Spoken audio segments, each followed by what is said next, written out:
तो शादी करोगे मुस्तफा? क्या? ভাবুন তো, একজন বেকার ছেলে হঠাৎ করেই তার জীবনে আসে ভালোবাসা, আর তারপর এক অদ্ভুত বিয়ে। যে মেয়েটি একসময় তার বড় ভাইয়ের গার্লফ্রেন্ড ছিল, যে হওয়ার কথা ছিল তার ভাবি, সেই মেয়েটি হয়ে যায় তার নিজের স্ত্রী। অন্যদিকে বড় ভাই বিয়ে করে অন্য কাউকে। তারপর শুরু হয় এক অদ্ভুত বাস্তবতা। নিজের ছোট ভাইকে দেখতে হচ্ছে সেই মেয়ের স্বামী হিসেবে, যাকে একসময় সে ভালোবাসতো।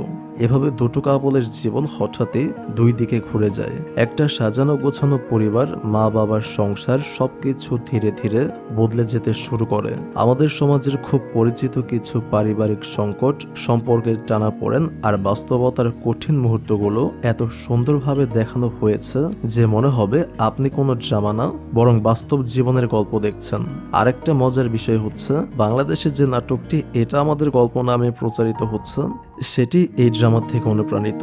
তো আমি নিয়ে এসেছি সেই অরিজিনাল পাকিস্তানি ড্রামার গল্প, একটু বেশি যত্ন নিয়ে বানানো একটি ভিডিও। আশা করছি ভিডিওটা আপনাদের সত্যি ভালো লাগবে। তো চলুন তাহলে শুরু করি। এই ড্রামাটার শুরু থেকে শেষ পর্যন্ত আমি আপনাদের সাথে আছি।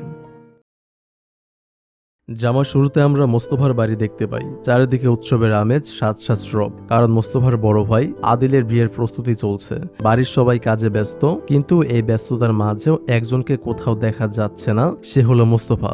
মোস্তফা আর পাঁচটা সাধারণ ছেলের মতো নয়, সে সবার থেকে আলাদা। তার জীবনটা বড্ড অগোছালো। সারাদিন বন্ধুদের সাথে আড্ডা আর রাতভর কম্পিউটারে গেমস খেলা, এই নিয়েই তার জীবন।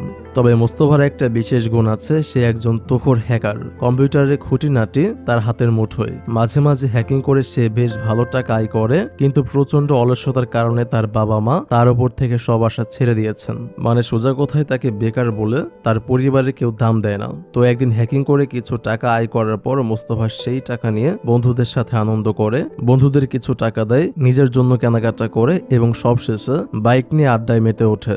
এরপর আমরা সার্জিনা নামের একটা মেয়েকে দেখি। সে হচ্ছে মোস্তফার হবু ভাবি। সে তার বোন ইউসনা আর রামিনের সাথে শপিং করতে এসেছে। ইউসনা আর সার্জিনা দুই বোনেরই বিয়ে একই দিনে ঠিক হয়েছে। সার্জিনার বিয়ে ঠিক হয়েছে মোস্তফার বড় ভাই আদিলের সাথে। আদিল হলো সার্জিনার বাবা, মুর্তজার প্রিয় বন্ধুর ছেলে। আর বলা চলে আদিল এবং সার্জিনার মাঝে বেশ কিছুদিন ধরে একটা প্রেমের সম্পর্ক চলছে। আর দুই পরিবারই এই বিয়ে নিয়ে খুব খুশি, অর্থাৎ তারা মেনে নিয়েছে। যেহেতু দুই পরিবার মেনে নিয়েছে, তাহলে সমস্যাটা কোথায়? সমস্যা আছে, সমস্যা ঠিক এখান থেকে শুরু। তো যাই হোক, অন্যদিকে মোস্তফা যখন বন্ধুদের নিয়ে একটা ধাবায় আড্ডা দিচ্ছিল, তখন হঠাৎ পুলিশ এসে তাকে ধরে নিয়ে যায়। বাড়িতে তখন মোস্তফার বাবা বিয়ের কার্ডের নাম লিখছিলেন। সেখানে আদিল আসে। আদিল পড়াশোনায় অনেক মেধাবী এবং একটা বড় কোম্পানিতে ভালো পদে চাকরি করে। সংসারের 80% খরচ সেই চালায়। স্বাভাবিকভাবেই অকর্মণ্য মোস্তফাকে আদিল একদম সহ্য করতে পারে না। সুযোগ পেলেই সে মোস্তফাকে ইনসাল্ট করতে ছাড়ে না। রাত বাড়লে থানা থেকে ফোন আসে। মোস্তফার বাবা ইফতিকার আর আদিল থানায় গিয়ে মোস্তফাকে ছাড়িয়ে আনে। বাড়িতে ফেরার পর ইফতিকার মোস্তফার উপর প্রচন্ড রেগে যান। আদিল তাকে কড়া ভাষায় ইনসাল্ট করে বলে, তোর মতো ভাইয়ের জন্য আমাকে বারবার সমাজে মাথা নিচু করতে হয়, তুই কবে মানুষ হবি? ইনসাল্টের জর্জরিত মোস্তফা কোনো কথা না বলে তার অগোছালো রুমে চলে যায়। সে এই অবহেলা আর ইনসাল্টে অভ্যস্ত। সার্জিনার বাবা আদিলের জন্য কিছু শপিং করতে চেয়েছিলেন, কিন্তু অহংকারী আদিল তা ফিরিয়ে দেয়। পরে তিনি আদিলের অ্যাকাউন্টে 5 লক্ষ টাকা পাঠাতে চান। সার্জিনা যখন রাতে আদিলকে ফোন করে এই কথা জানায়, তখন আদিলের উত্তর ছিল অত্যন্ত রুড। আদিল বলেছিল, 5 লাখ টাকা? তুমি কি আমার লাইফস্টাইল সম্পর্কে জানো? আমার রুমের যে ফার্নিচার আছে সেটা কত দামি ধারণা আছে তোমার? আমি চাই না আমার রুমে 5 লাখ টাকার সস্তা ফার্নিচার ঢুকুক। আর আমি শুধুমাত্র তোমার জন্যই তোমাকে বিয়ে করতে চলেছি, কারণ আমি তোমাকে অনেক পছন্দ করি, তুমি বেশ সুন্দরী। সার্জিনা এই কথায় খুব ইনসাল্ট বোধ করে, তবুও সে চুপ করে থাকে। তার বোন ইউসনাকে সে মনের সংশয় নিয়ে জিজ্ঞেস করে, বিয়ের পর কি আদিলের সাথে তার আন্ডারস্ট্যান্ডিং ঠিক হবে? ইউসনা তাকে সান্ত্বনা দেয়। পরদিন সকালে মোস্তফার বাইকে করে তার বাবা বাজারে গেলে আদিল বিরক্ত হয়। সে চায় না তার চেনা কেউ এভাবে তাকে দেখুক। আদিল মিডিল ক্লাস মানুষদের পছন্দ করে না, এমনকি সার্জিনার ফ্যামিলিকেও সে নিচু চোখে দেখে। সে সবসময় বড়লোক হতে চায় এবং বড়লোকদের পছন্দ করে। তো অফিসে গিয়ে আদিল তার বসের কাছে 3 দিনের ছুটির আবেদন করে। তার বস হলো রুবাব, যে এই কোম্পানির মালিকের মেয়ে। রুবাব মনে মনে আদিলকে পছন্দ করত, কিন্তু সে এই কথা তাকে কখনো বলেনি। আর আজকে আদিলের বিয়ের খবর শুনে সে নিয়ন্ত্রণ হারিয়ে ফেলে এবং সরাসরি আদিলকে প্রপোজ করে বসে। রুবাব বলে, গত 4 বছরেও কি তুমি আমার ফিলিংসটা বুঝতে পারোনি আদিল? আমি তোমাকে অনেক ভালোবাসি, আর তোমার বিয়ের খবরটা শুনে আমি খুব কষ্ট পেয়েছি। রুবাবের এই প্রপোজাল শুনে আদিল বিভ্রান্ত হয়ে পড়ে। সে এখন বুঝতে পারছে না সে কি করবে। কারণ একে তো সার্জিনার সাথে, অর্থাৎ তার পছন্দের মেয়ের সাথে তার বিয়ে ঠিক হয়ে গেছে, আর এখন তার পছন্দের একটা জিনিস হলো সে বড়লোকদের পছন্দ করে এবং নিজেও বড়লোক হতে চায়। এখন সে কি করবে? তো যাই হোক, শপিং এ যাওয়ার কথা থাকলেও সার্জিনার সাথে, সে আজকে সার্জিনার কাছে যায় না। সার্জিনা ফোন করলে সে খুব বাজে ব্যবহার করে ফোনটা রেখে দেয়। সার্জিনা তার ব্যবহারে স্তম্ভিত হয়ে পড়ে। রাতে বাড়িতে ফিরলে সিদ্রা তাকে শপিং এ না যাওয়ার কথা বললে সার্জিনা আরো রেগে যায়। পরে আদিল সার্জিনাকে ফোন করে কোনো দুঃখ প্রকাশ না করে উল্টো নিজের বড় পদের দম্ভ দেখায়। সে বলে, আমি তোমার হবু বোন জামাইয়ের মতো ছোট কাপড়ের ব্যবসা করি না, অনেক দায়িত্বশীল পোস্ট আমার, কাজের চাপে মাথা ঠিক থাকে না, এজন্য আমি তোমার সাথে শপিং আসতে পারিনি। এজন্য রাগ করার কিছু নেই। পরে সার্জিনার ফ্যামিলি আদিলের বাড়িতে আসে তাকে দেখতে, কিন্তু আদিলের সেদিকে মন ছিল না। সে সবার সামনে হঠাৎ উঠে রুবাবের কাছে চলে যায় এবং তাকে ফুল দিয়ে সরাসরি বিয়ের প্রস্তাব দেয়। আসলে আদিল রুবাবকে ভালোবাসেনি, সে রুবাবের অঢেল সম্পত্তির লোভে এই সিদ্ধান্ত নিয়েছে। সে জানতো রুবাবকে বিয়ে করলে সে সফলতার শিখরে পৌঁছে যাবে। এদিকে সার্জিনা আদিলের ব্যবহারে খুব চিন্তিত ছিল যে হঠাৎ করে তাদের রেখে সে চলে গেল কেন। পরদিন একটি ক্যাফেতে তাদের দেখা হয়। সার্জিনা তার অদ্ভুত আচরণের কারণ জানতে চাইলে আদিল সরাসরি বলে দেয়, আমি তোমাকে বিয়ে করতে পারবো না সার্জিনা, আমি তোমাকে পছন্দ করলেও আমার ফ্যামিলি তোমাকে পছন্দ করবে না, তারা অন্য কাউকে পছন্দ করে, অতএব আমাদের বিয়েটা হচ্ছে না। সার্জিনা এই কথা শুনে আকাশ থেকে পড়ে। আদিল তাকে ওখানে ফেলে চলে যায়। সে অনেক রিকোয়েস্ট করে, কিন্তু আদিল তার কোনো কথা না শুনে সরাসরি তার সাথে সম্পর্ক ভেঙে দিয়ে চলে যায়। অসহায় সার্জিনা বাড়িতে ফোন করতে গেলে সেখানে মোস্তফাকে দেখতে পায়। মোস্তফা তাকে কাঁদতে দেখে সবটা জানতে পারে।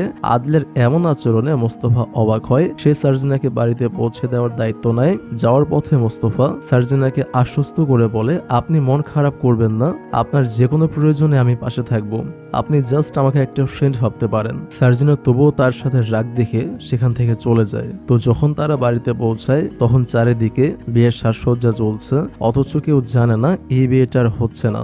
সার্জিনা যখন বিধ্বস্ত অবস্থায় বাড়ি ফেরে তার মা তাকে বারবার জিজ্ঞেস করতে থাকেন সে কোথায় গিয়েছিল। সার্জিনা প্রথমে চুপ থাকলেও পরে যখন সে বলে যে আদিল এই বিয়ে ভেঙে দিয়েছে, তার মা বিশ্বাসই করতে পারেননি। ঠিক সেই মুহূর্তে সেখানে সার্জিনার বাবা মুর্তজা আসেন। সার্জিনা কাঁদতে কাঁদতে সত্যটা বলে দেয়। সার্জিনা বলে, আদিল অন্য কাউকে বিয়ে করতে চায়, সে আমাদের সাথে সব সম্পর্ক শেষ করে দিয়েছে। মুহূর্তেই পুরো বাড়িতে বিষাদের ছায়া নেমে আসে। সার্জিনার বাবা মা দুজনে স্তম্ভিত হয়ে যান। অন্যদিকে মোস্তফা বাড়ি ফিরে তার বাবা ইফতিকারকে সবটা জানিয়ে দেয়। কিছুক্ষণ পর আদিল বাড়িতে ঢুকলে ইফতিকার তাকে জেরা করেন। আদিল কোনো অনুশোচনা ছাড়াই সরাসরি জানিয়ে দেয় সে সার্জিনাকে নয়, তার অফিসের বসের মেয়ে রুবাবকে বিয়ে করবে। আদিল তার বাবাকে বোঝানোর চেষ্টা করে, রুবাবকে বিয়ে করলে আমাদের ভাগ্য বদলে যাবে, আমরা এই সস্তা এলাকা ছেড়ে বড় কোনো সোসাইটিতে শিফট হতে পারবো। ইফতিকার বিশ্বাস করতে পারছিলেন না তার বড় ছেলে এতটা লোভী হতে পারে। তিনি আদিলকে আলটিমেটাম দেয়, যেহেতু আমরা সার্জিনের পরিবারকে কথা দিয়েছে, এজন্য তাকে তোমার অবশ্যই বিয়ে করতে হবে। কিন্তু আদিল তার এই কথা মানতে কিছুতেই রাজি হয় না। আর তখন তার বাবা তাকে সরাসরি জানান, হয় পরিবার তোমাকে ছাড়তে হবে রুবাবকে বিয়ে করার জন্য, আর যদি আমাদের পরিবারে থাকতে চাও তাহলে সার্জিনাকে বিয়ে করতে হবে। আদিল তখন দম্ভের সাথে জানিয়ে দেয় সে রুবাবকে বেছে নেবে। ক্ষিপ্ত ইফতিকার আদিলকে তখনই বাড়ি থেকে বের হয়ে যেতে বলেন। আদিল ব্যাগ গুছিয়ে হোটেলের উদ্দেশ্যে রওনা হয়। তার মা এটা মেনে নিতে পারেন না এবং খাওয়া দাওয়া বন্ধ করে দেন। রাত নামে সার্জিনাদের বাড়িতে মেহেদি অনুষ্ঠানের আয়োজন হয়েছে। মেহমানরা এসেছে, কিন্তু পিরিদের শুধু ইহসনা বসে আছে। সার্জিনা ঘর থেকে বের হচ্ছে না দেখে আত্মীয় স্বজনরা কানাঘুষা শুরু করে। সার্জিনার খালা এবং নাজিরা পরামর্শ দেন যে দ্রুত সার্জিনার জন্য অন্য পাত্র খুঁজে বিয়ে দিতে হবে, নইলে ইহসনার রামিনের উপরও এর প্রভাব পড়বে। কারণ তাদের সমাজের নিয়ম অনুযায়ী যদি একটা পরিবারের একটা মেয়ের বিয়ে ভেঙে যায় তাহলে সেই পরিবারের অন্য মেয়েদের উপরেও সেটার প্রভাব পড়ে, আর যে মেয়েটার বিয়ে ভেঙেছে তার বিয়েটাও কখনো হয় না। বাইরে দাঁড়িয়ে সার্জিনা নিজের জীবনের এই করুণ পরিণতির কথা শুনছিল। পরদিন সকালে ইফতিকার আর তার ওয়াইফ মানে মোস্তফা আর আদিলের মা মোস্তফাকে নিয়ে সার্জিনাদের বাড়িতে যান ক্ষমা চাইতে। ইফতিকার লজ্জিত হয়ে মুর্তজার সামনে দাঁড়িয়ে মাথা নিচু করেন। মুর্তজা আবেগের চোটে বলেন যে তারা ক্ষমা করলেও সমাজ ক্ষমা করবে না। সার্জিনার জীবনটা আদিল নষ্ট করে দিল। বাইরে বসে থাকা সার্জিনা তার বাবার এই ইনসাল্ট সহ্য করতে পারছিল না। সে হঠাৎ মোস্তফাকে সেখানে দেখতে পায় আর মোস্তফার কাছে গিয়ে সার্জিনা বলে, তুমি বলেছিলে না যে কোনো হেল্প লাগলে আমাকে করবে, আমার বাবার সম্মান বাঁচাতে তুমি কি আমাকে বিয়ে করবে? মোস্তফা বাকরুদ্ধ হয়ে যায়। সে কিছু বলার আগেই সার্জিনা ভেতরে গিয়ে সবার সামনে দাঁড়ায়। মোস্তফাও ভেতরে এসে সবাইকে চমকে দিয়ে ঘোষণা দেয় সে সার্জিনাকে বিয়ে করতে চায়। এদিকে আদিল জুবাবকে সব জানায়। জুবাবের বাবা মনসুর যখন শোনেন তার মেয়ে একজন সাধারণ এমপ্লয়িকে বিয়ে করতে চায় তিনি প্রচন্ড রেগে যান, কিন্তু জুবাবের জেদের কাছে তাকে হার মানতে হয়। তিনি আদিলকে ডেকে বিয়ের তারিখ শুক্রবার ঠিক করে দেন। তবে মনসুরের চোখে আদিলের জন্য কোনো সম্মান ছিল না, যা আদিল বেশ ভালোভাবে টের পাচ্ছিল।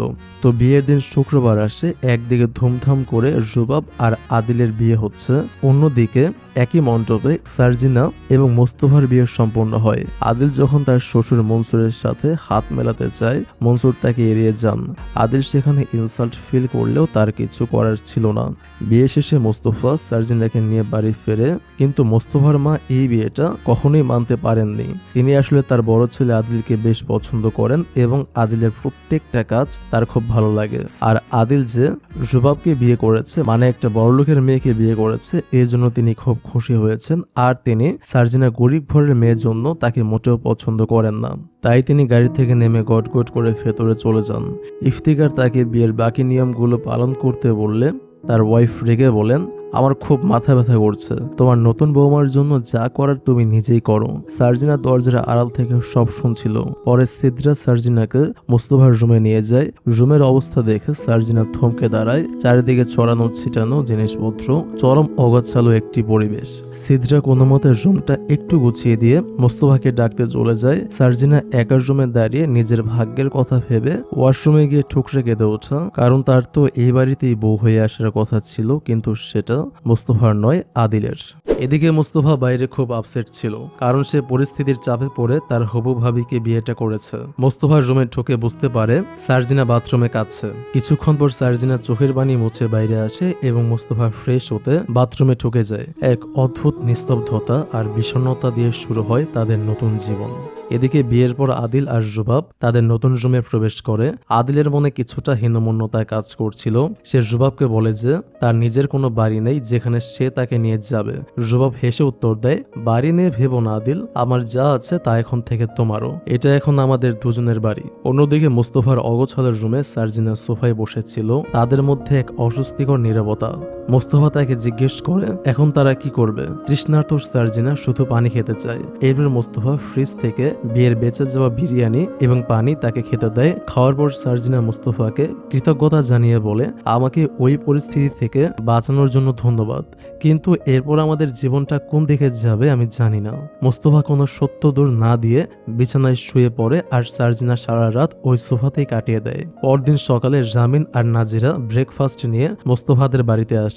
মোস্তফার মা তাদের দেখেও না দেখার ভান করে এড়িয়ে যান, যা সিদ্রাকে বেশ লজ্জিত করে। এরপর তারা সার্জিনাকে তার বাবার বাড়িতে নিয়ে যায়। মেয়েকে দেখে মুর্তজা সাহেব অপরাধ বোধে ভুগছিলেন, কিন্তু সার্জিনা তাকে আশ্বস্ত করে বলে যে তিনি যা করেছেন তা কোনো বাবা সহজে করতে পারতেন না। সার্জিনা যখন তার নিজের জিনিসপত্র গোছাচ্ছিল তখন তার বোন ইউসনা আসে। ইউসনা তার স্বামীর প্রশংসা করে এবং মোস্তফার ব্যাপারে জানতে চায়। সার্জিনা নিজের কষ্ট লুকিয়ে মিথ্যা করে বলে যে সে ভালো আছে, অথচ সে জানে মোস্তফা সারাদিন শুধু ঘুমিয়ে আর আড্ডা দিয়ে সময় কাটায়। অফিসের জবাব আদিলকে বড় পদের দায়িত্ব দেয় এবং তার বাবার চেয়ারটি আদিলের জন্য পরিষ্কার করতে বলে। আদিল এখন সেই কোম্পানির বস।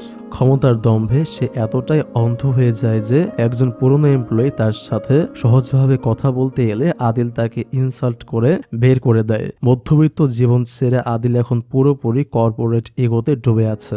সার্জিনা যখন তার বাবার বাড়িতে ছিল তখন সে বারবার মোস্তফাকে কল করে তাকে নিয়ে যাওয়ার জন্য বলে, কিন্তু মোস্তফা বন্ধুদের সাথে আড্ডায় মগ্ন থাকায় ফোনটা ধরে না। অবশেষে সার্জিনা তাকে বোঝায় যে ইউসনাকেও তার স্বামী নিতে আসবে, মোস্তফা না এলে সে সবার সামনে ছোট হবে। অনিচ্ছার সত্ত্বেও মোস্তফা রাজি হয়। সে তার বাবার গাড়ি নিয়ে সার্জিনাকে আনতে চায়। খাবার টেবিলে মর্তজা সাহেব মোস্তফাকে চাকরির ব্যাপারে বললে মোস্তফা খুব অপ্রস্তুত হয়ে যায়, কারণ তার কাজ করার কোনো ইচ্ছাই নেই। বাড়ি ফেরার পথে মোস্তফা তার বিরক্তি প্রকাশ করে। সে সার্জিনাকে পরিষ্কার জানিয়ে দেয়, আমি ইমোশনাল হয়ে বিয়েটা করেছি ঠিকই, কিন্তু এর মানে এই নয় যে সব সাধারণ বিয়ের মতোই হবে। আমি বারবার আপনাকে আনতে যেতে পারবো না। রুমে ফিরে সার্জিনা দেখে মোস্তফা কাপড় চোপড় ছড়িয়ে ছিটিয়ে আরো বেশি অগোছালো করে রেখেছে, এমনকি বাথরুমও ভিজিয়ে নোংরা করে রেখেছে। সার্জিনার প্রতিবাদ করলে মোস্তফা তাকে অন্য বাথরুমে যেতে বলে গেমস খেলতে বসে যায়। গেমের বিকট শব্দে সার্জিনা ঘুমাতে পারে না, কিন্তু মোস্তফা তার কথায় কোনো পাত্তাই দেয় না। পরদিন সকালে মোস্তফাকে ঘরে না দেখে তার মা সার্জিনাকে কথা শোনান। তিনি বলেন যে ছেলেকে সুপথে আনা এখন একমাত্র স্ত্রীর কাজ। সার্জিনা শান্তভাবে উত্তর দেয়, সন্তানকে সঠিক শিক্ষা দেওয়াটা মা বাবার কাজ, স্ত্রীর নয়। এতে মা কিছুটা থতমত খেয়ে যান। এর মধ্যেই সার্জিনার বাবা ফোন করে জানান যে মোস্তফার জন্য একটা ভালো কাজের অফার আছে এবং তাকে ইন্টারভিউতে যেতে হবে। মোস্তফা বাড়ি ফিরলে সার্জিনা তাকে তার বাবার সাথে কথা বলতে বলে, কিন্তু মোস্তফা ক্লান্তির অজুহাত দেখায়। সার্জিনা যখন চাকরির কথা বলে মোস্তফা অবজ্ঞার সাথে বলে, আমার এখন মুড নেই, মুড হলে পরে দেখব। সার্জিনা বলে, তুমি কি সারা জীবন এভাবেই ঘরে বসে থাকবে? মোস্তফা তার কথা পুরোপুরি ইগনোর করে তার বন্ধু আলীকে ফোন দিয়ে হাসাহাসি শুরু করে।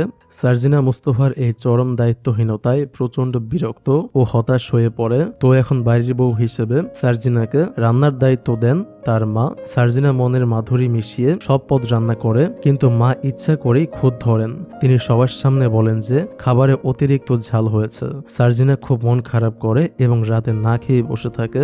রাতে মোস্তফা বাড়ি ফিরে খাবারের খোঁজ করলে সার্জিনা তাকে ফ্রিজ থেকে খাবার বের করে দেয়। মোস্তফা খেয়ে রান্নার দারুণ প্রশংসা করে। সার্জিনা অবাক হয়ে জিজ্ঞেস করে, মা তো বললেন অনেক ঝাল হয়েছে, তোমার কি ঝাল লাগছে না? মোস্তফা বলে, আরে না, সব একদম পারফেক্ট। আপনি খেয়েছেন তো? সার্জিনা না খেয়ে আছে শুনে মোস্তফা তাকেও সাথে নিয়ে বসে। দুই শত্রু ভাবাপন্ন মানুষের মধ্যে প্রথমবারের মতো এক চিলতে বন্ধুত্বপূর্ণ একটা মুহূর্ত তৈরি হয়। পরদিন মোস্তফার বাবা কিছু টাকা দিয়ে তাদের বাইরে খেতে পাঠান। তারা অনিচ্ছা সত্ত্বেও একটা রেস্টুরেন্টে যায়। আর তারা যখন রেস্টুরেন্টে বসেছিল ঠিক তখনই সেখানে জুবাব আর আদিল হাজির হয়। আদিল তার ছোট ভাইয়ের সাথে নিজের এক্স বাগদত্তা সার্জিনাকে দেখে স্তব্ধ হয়ে যায়। সে ভাবতেই পারেনি তাদের বিয়ে হয়ে গেছে। পরিস্থিতির চাপে আদিল অস্বস্তি বোধ করে এবং খাবার না খেয়েই জুবাবকে নিয়ে সেখান থেকে চলে যায়। বাড়ি ফেরার পথে আদিল খুবই চুপচাপ ছিল।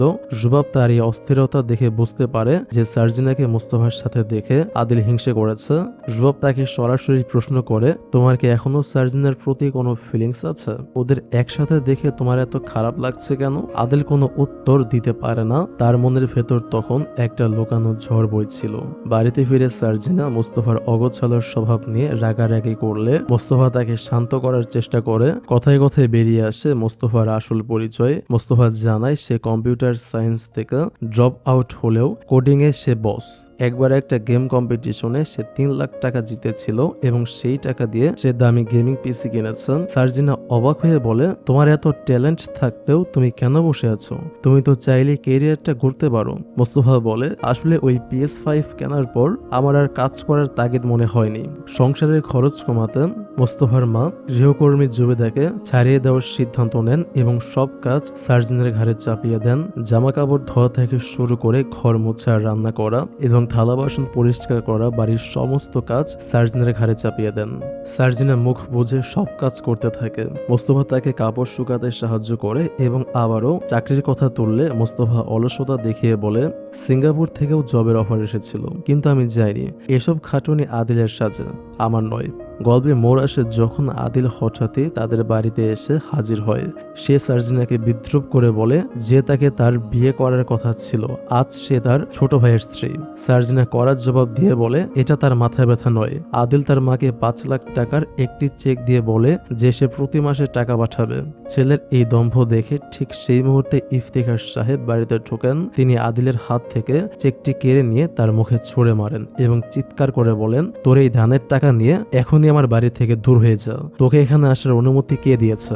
সবার সামনে অপমানিত হয়ে আদিল বাধ্য হয় বাড়ি থেকে বেরিয়ে যেতে। আদিলের মা ছেলের এই অপমানে স্তম্ভিত হয়ে দাঁড়িয়ে থাকেন। আদিল চলে যাওয়ার পর ইফতিখার সাহেব তার স্ত্রীকে কড়া ভাষায় শোনান যে আদিল তার টাকার গরমে তাদের কিনতে চেয়েছিল। তিনি পরিষ্কার জানিয়ে দেন যে এমন লোভী ছেলেকে তার ঘৃণা করা উচিত ছিল, কিন্তু তিনি মা হিসেবে আদিলকে ত্যাগ করতে রাজি নন। তর্কের এক পর্যায়ে ইফতিখার তাকে বাড়ি ছেড়ে চলে যেতে বলেন। 30 বছরের সংসার আগলে রাখা এই মহিলা অপমানে ফেটে পড়েন এবং বাড়ি থেকে বেরিয়ে যান। বিকেলে সার্জিনের পরিবার তাকে অভিনন্দন জানাতে তাদের বাড়িতে আসে, কিন্তু ইফতিখার সাহেবের স্ত্রীকে সেখানে না দেখে সার্জিনের বাবা অবাক হন। ইফতিখার পরিস্থিতি সামাল দিতে মিথ্যা বলেন যে তার শরীর ভালো ছিল না, তাই তাকে হসপিটালে ভর্তি করা হয়েছে। মুর্তজা মনে মনে সন্দেহ করেন যে সার্জিনের শ্বশুর বাড়িতে হয়তো সব ঠিক নেই। তিনি আফসোস করেন যে মোস্তফার মতো বেকার ছেলের সাথে বিয়ে দিয়ে তিনি হয়তো বড় একটা ভুল করে ফেলেছেন, কিন্তু তাছাড়া তো আর কোনো উপায় ছিল না, কারণ মোস্তফা তার মেয়েকে বিয়ে না করলে তার মেয়ের তো আর কখনোই বিয়ে হতো না। অন্যদিকে আদিল মানসিকভাবে অস্থির হয়ে পড়েছে। সার্জিনাকে মোস্তফার পাশে সে কোনোভাবেই মেনে নিতে পারছে না। রুবাব তার এই অস্থিরতা ধরে ফেলে এবং সরাসরি আক্রমণ করে বলে, এতদিন তোমার মায়ের জন্য মন খারাপ করনি, আর যেই দেখলে মোস্তফা আর সার্জিনা একসাথে রেস্টুরেন্টে খাচ্ছে অমনি দরদটা উতলে উঠলো। আসলে তোমার মন পড়ে আছে সার্জিনার কাছে। এই নিয়ে তাদের মধ্যে প্রচন্ড ঝগড়া হয় এবং রুবাব রেগে ঘর থেকে বেরিয়ে যায়। রাতে মোস্তফা বাড়ি ফিরে দেখে কিচেনে দামি কেক। সার্জিনা জানায় তার বাবা মা এসেছিলেন। ল্যাপটপে কাজ করতে করতে সার্জিনা জানায় সে চাকরির জন্য সিডি আপডেট করছে।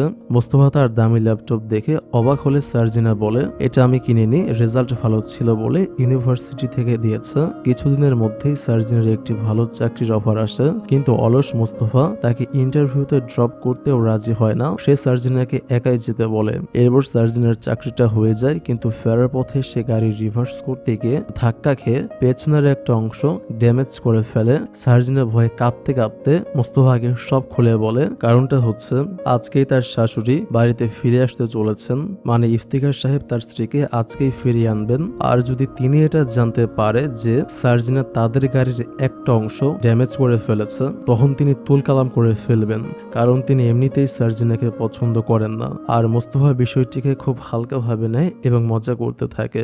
এতে সার্জিনার টেনশন আর বেড়ে যায়। আর ঠিক তখনই ইফতিখার সাহেব এবং তার স্ত্রী বাড়িতে ফিরে আসে। সার্জিনার বুকটা ধকধক করে ওঠে, কারণ এখন হয়তো ভয়ঙ্কর কিছু ঘটে যাবে।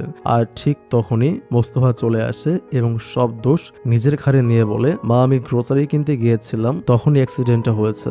নিজের দোষ না থাকার সত্ত্বেও মোস্তফা তাকে যেভাবে বাঁচালো তাতে সার্জিনা মনে মনে মোস্তফার প্রতি কৃতজ্ঞ হয়ে ওঠে। খুশিতে মোস্তফা সার্জিনাকে বাইরে পাকোড়া আর চা খাওয়াতে নিয়ে যায়, কিন্তু সার্জিনা একটু পরিষ্কার পরিচ্ছন্নতা পছন্দ করে বলে সে এসব খেতে পছন্দ করে না। আর তখন মোস্তফা তাকে বার্গার গার্ল বলে খেপাতে শুরু করে। শেষমেশ সার্জিনা মোস্তফার সাথে বাইকে করে একটি সাধারণ ধাবায় যায়। সেখানে ধুলোবালি আর গরম দেখে সার্জিনা একটু অস্বস্তি বোধ করে। মোস্তফা তাকে চা এগিয়ে দিয়ে দুষ্টুমি করে বলে, এই যে নিন চা, একটু আগে এটাতে মাছি বসেছিল। সার্জিনা চমকে উঠলে মোস্তফা হাসতে হাসতে বলে, চিন্তা করবেন না, চাটা অনেক ভালো, আপনি খেতে পারেন। তাদের মধ্যেই খুনসুটি ইঙ্গিত দিচ্ছিল যে হয়তো মোস্তফা আস্তে আস্তে সার্জিনার প্রতি কেন জানি দুর্বল হচ্ছে। এরপর মোস্তফা সার্জিনাকে শহরের এক উঁচু জায়গায় নিয়ে যায়, যেখান থেকে পুরো শহরটাকে অন্যরকম সুন্দর লাগে। আর তখনই হঠাৎ বৃষ্টি নামে, তারা দুজন প্রাণ ভরে ভেজে। সার্জিনা আবেগপ্রবণ হয়ে মোস্তফাকে বলে, জানো মোস্তফা, আমি সারা জীবন শুধু কেরিয়ার আর পড়াশোনা নিয়ে ভেবেছি। জীবনের আনন্দগুলো যে এভাবেই মিস করেছি তা আজ তোমাকে ছাড়া আমি বুঝতাম না। এই সুন্দর মুহূর্তটার জন্য তোমাকে অনেক ধন্যবাদ। মোস্তফা তখন বলে, আপনাকে অনেক ধন্যবাদ। অন্যদিকে আদিল জুবাবের বাবার টাকা দুহাতে ওড়াচ্ছে। সে 2 কোটি টাকার গাড়ি বুক করেছে এবং করাচি ক্লাবের দামি মেম্বারশিপ নিয়েছে। জুবাবের বাবা মনসুর এতে প্রচন্ড বিরক্ত হন এবং জুবাবকে বলেন যে আদিল একজন লোভী মধ্যবিত্ত, যে অন্যের টাকা নিজের মনে করে খরচ করছে। জুবাব আদিলের পক্ষ নিলেও তাদের সম্পর্কের ফাটল স্পষ্ট হতে শুরু করে। বাড়িতে ফিরে সার্জিনা দেখে তেলের বোতল খালি। মোস্তফাকে স্টোরে গিয়ে তেল আনতে বললে সে অলসতা দেখে অনলাইন অর্ডার করে দেয়। সার্জিনার ডেলিভারি চার্জ নিয়ে কথা তুললে মোস্তফা মজা করে বলে, আপনার মধ্যে মনে হয় আমার আম্মার আত্মা ঢুকেছে, হুবহু তার মতো কিপটেমি শুরু করেছেন। সার্জিনার রেগে গেল মোস্তফা তার স্বভাবজাত হাসি দিয়ে সব উড়িয়ে দেয়। সংসারের অভাব দেখে সার্জিনা খুব চিন্তিত হয়ে পড়ে। তার বাবা তার অ্যাকাউন্টে কিছু টাকা পাঠালে সার্জিনা তা ফিরিয়ে দিতে চায়, কিন্তু তার বাবা তাকে আশ্বস্ত করেন যে মোস্তফার আয় নেই আর সার্জিনার স্যালারিও এখনো আসেনি, তাই এই টাকাটা তার হক। সার্জিনার বাবার কাছে সার্জিনা মোস্তফার অনেক প্রশংসা করে, যে আড়াল থেকে মোস্তফা সব শুনতে পায়। পরদিন মোস্তফা গেমিং কম্পিটিশনে গিয়ে 5,000 টাকা জিতে ফেরে। সার্জিনা তাকে নিয়ে বাজারে যায় এবং প্রয়োজনীয় অনেক বাজার করে বাড়ি ফেরে। তার মাকে যখন বলা হয় এসব মোস্তফার টাকায় কেনা, তিনি তা বিশ্বাসই করেন না। তিনি ভাবেন মোস্তফা হয়তো চুরি করেছে। মোস্তফা এতে সার্জিনার ওপর খুব রাগ করে। সে বলে, কেন বলতে গেলেন? ওরা গেমিং বোঝে? ওরা শুধু বুঝবে আমি মোবাইলের পেছনে সময় নষ্ট করি। বাড়ির সবাই সিদ্রার বাড়ি গেলে সার্জিনা একা থাকে। হঠাৎ ঝড় বৃষ্টি আর লোডশেডিং শুরু হলে সার্জিনার প্রচন্ড ভয় পেয়ে যায়। সে মোস্তফাকে বারবার কল করলেও সে ফোন ধরে না। মোস্তফা যখন বাড়ি ফেরে সে অন্ধকারের ভেতর সার্জিনাকে লাইব্রেরিতে গুটিসুটি মেরে বসে থাকতে দেখে। সার্জিনা কান্নায় ভেঙে পড়ে মোস্তফাকে ধাক্কা দিয়ে সরিয়ে দেয়। সার্জিনা বলে, আমি মরে গেলেও কি তোমার ফোন ধরার সময় হবে না? তোমার ওপর কোনো কিছুরই কোনো আসর হয় না? মোস্তফা নিজের ভুল বুঝতে পেরে শান্তভাবে তাকে সরি বলে এবং তার মন ভালো করার চেষ্টা করে। পরদিন মোস্তফা সার্জিনাকে এক বড় সারপ্রাইজ দেয়। সে জানায় তার রিমোট জব হয়েছে একজন গেমিং ডেভেলপার হিসেবে, যার স্যালারি 75,000 টাকা। সার্জিনা খুশিতে আত্মহারা হয়ে যায়। রাতে খাবার টেবিলে ইফতেখার সাহেব যখন ছেলের চাকরির খবর শোনেন তিনি বাকরুদ্ধ হয়ে যান। তিনি সার্জিনাকে ধন্যবাদ দিয়ে বলেন, মা শুধু ঘর নয়, তুমি মোস্তফাকেও পুরোপুরি বদলে দিয়েছ। আজ তোমার জন্যই আমার ছেলেটা মানুষ হলো।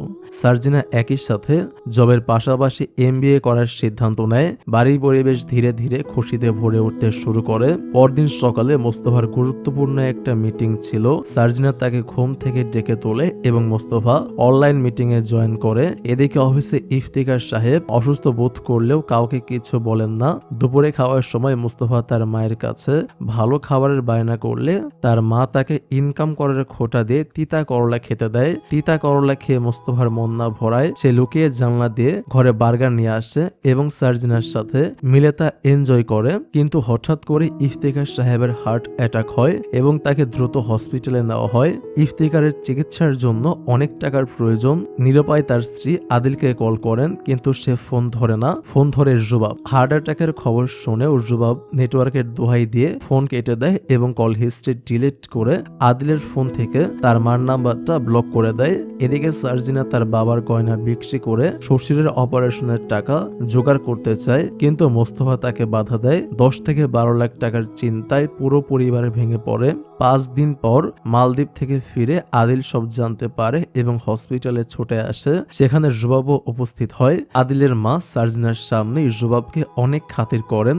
আদিল মোস্তফাকে অপদার্থ বলে গালি দেয় এবং বলে যে মোস্তফার কারণেই বাবার এই অবস্থা। মোস্তফা কোনো প্রতিবাদ না করে চুপচাপ সব সহ্য করে। রুবাব তার পরিচিত ডাক্তার দিয়ে ইফতেকারের অপারেশন করায় এবং সব খরচ এবার বহন করে সবাইকে দেখিয়ে, যার ফলে আদিলের মায়ের চোখে রুবাবের ইমেজ আর উজ্জ্বল হয়ে ওঠে। অপারেশনের পর ইফতিকার সাহেব যখন জানতে পারেন রুবাবের টাকায় তার চিকিৎসা হয়েছে, তিনি খুব আহত হন। তিনি বলেন, আমি কারো ঋণে বাঁচতে চাই না, সুযোগ পেলে আমি অবশ্যই এই টাকা শোধ করে দেব। আদিল তার বাবাকে নিজের কাছে নিয়ে যেতে চাইলে রুবাব বাধা দেয়। রুবাব সার্জিনার প্রতি আদিলের টান দেখে ইনসিকিউর বোধ করছিল, তাই সে আদিলের সাথেই থাকতে চায়। আদিল বাড়িতে এসে একজন মেল নার্সের ব্যবস্থা করে। সে মনে করে মোস্তফা কারো কাছ থেকে ধার করে হসপিটালের প্রাথমিক খরচ চালিয়েছে, কিন্তু সিদ্রা তাকে আসল সত্যিটা জানিয়ে দেয়। সিদ্রা বলে, মোস্তফা কারো থেকে ধার করেনি আদিল ভাই, সে নিজের জমানো টাকা দিয়েই বাবার চিকিৎসার শুরুটা করেছিল। এই সত্যিটা শুনে আদিল ভেতরে ভেতরে অপরাধ বোধে ভুগতে থাকে, অথচ সার্জিনা আর মোস্তফা আড়াল থেকে সব শুনেও চুপ থাকে। এদিকে একটি ক্যাফেতে নাতাশা তার বন্ধুদের সাথে আলোচনা করছিল যে আদিল হয়তো রুবাবকে শুধু টাকার জন্যই বিয়ে করেছে। রুবাব আড়ালে দাঁড়িয়ে সব শুনে এবং তার সন্দেহ আরো বেড়ে যায়। সে বাড়িতে ফিরে আদিলকে চোখে চোখে রাখতে শুরু করে। আদিলের মা এখন রুবাবকে মাথায় করে রাখেন। তিনি সার্জিনাকে নির্দেশ দেন রুবাবের জন্য খাবার রান্না করতে। সার্জিনা এতে প্রচন্ড অপমানিত বোধ করে এবং মোস্তফার উপর রাগ ছাড়ে। পরদিন সকালে রুবাব আদিলকে কফি বানাতে বললে আদিল কিচেনে যায়। সেখানে সার্জিনা মোস্তফার জন্য নাস্তা বানাচ্ছিল। আদিল সার্জিনাকে হুকুমের সুরে কফি বানিয়ে দিতে বললে সার্জিনা সপাটে জবাব দেয়, আমি মোস্তফার নাস্তা বানাচ্ছি, দেরি হলে খাবার ঠান্ডা হয়ে যাবে, আপনার কফি আপনি নিজে বানিয়ে নিন। সার্জিনার এই বলিষ্ঠ কণ্ঠস্বর আদিলকে বুঝিয়ে দেয় যে এই সার্জিনা আর আগের সার্জিনা নেই। সে এখন বদলে গেছে। সে এখন তার নিজের ছোট ভাই মোস্তফার ওয়াইফ। আদিল কোনোভাবে সার্জিনা আর মোস্তফার শোক সহ্য করতে পারছে না। সে মোস্তফার আড়ালে সার্জিনার কান ভারী করতে থাকে যে মোস্তফার মতো একজন অলস ছেলে সার্জিনার মতো প্রতিভাবান মেয়ের যোগ্য নয়। দুর্ভাগ্যবশত মোস্তফা আড়াল থেকে শুধু আদিলের কথাই শুনতে পায়। সে ভেবে নেয় সার্জিনা হয়তো সত্যিই তার সাথে সুখী নয়। অথচ সার্জিনা আদিলকে সপাটে জানিয়ে দিয়েছিল যে আদিলের ছেড়ে যাওয়াতেই সে তার সত্যিকারের ভালোবাসা মোস্তফাকে খুঁজে পেয়েছে। কিন্তু মোস্তফা এই শেষ কথাগুলো শুনতে না পাওয়ায় তাদের মধ্যে গভীর মান অভিমানের সৃষ্টি হয়।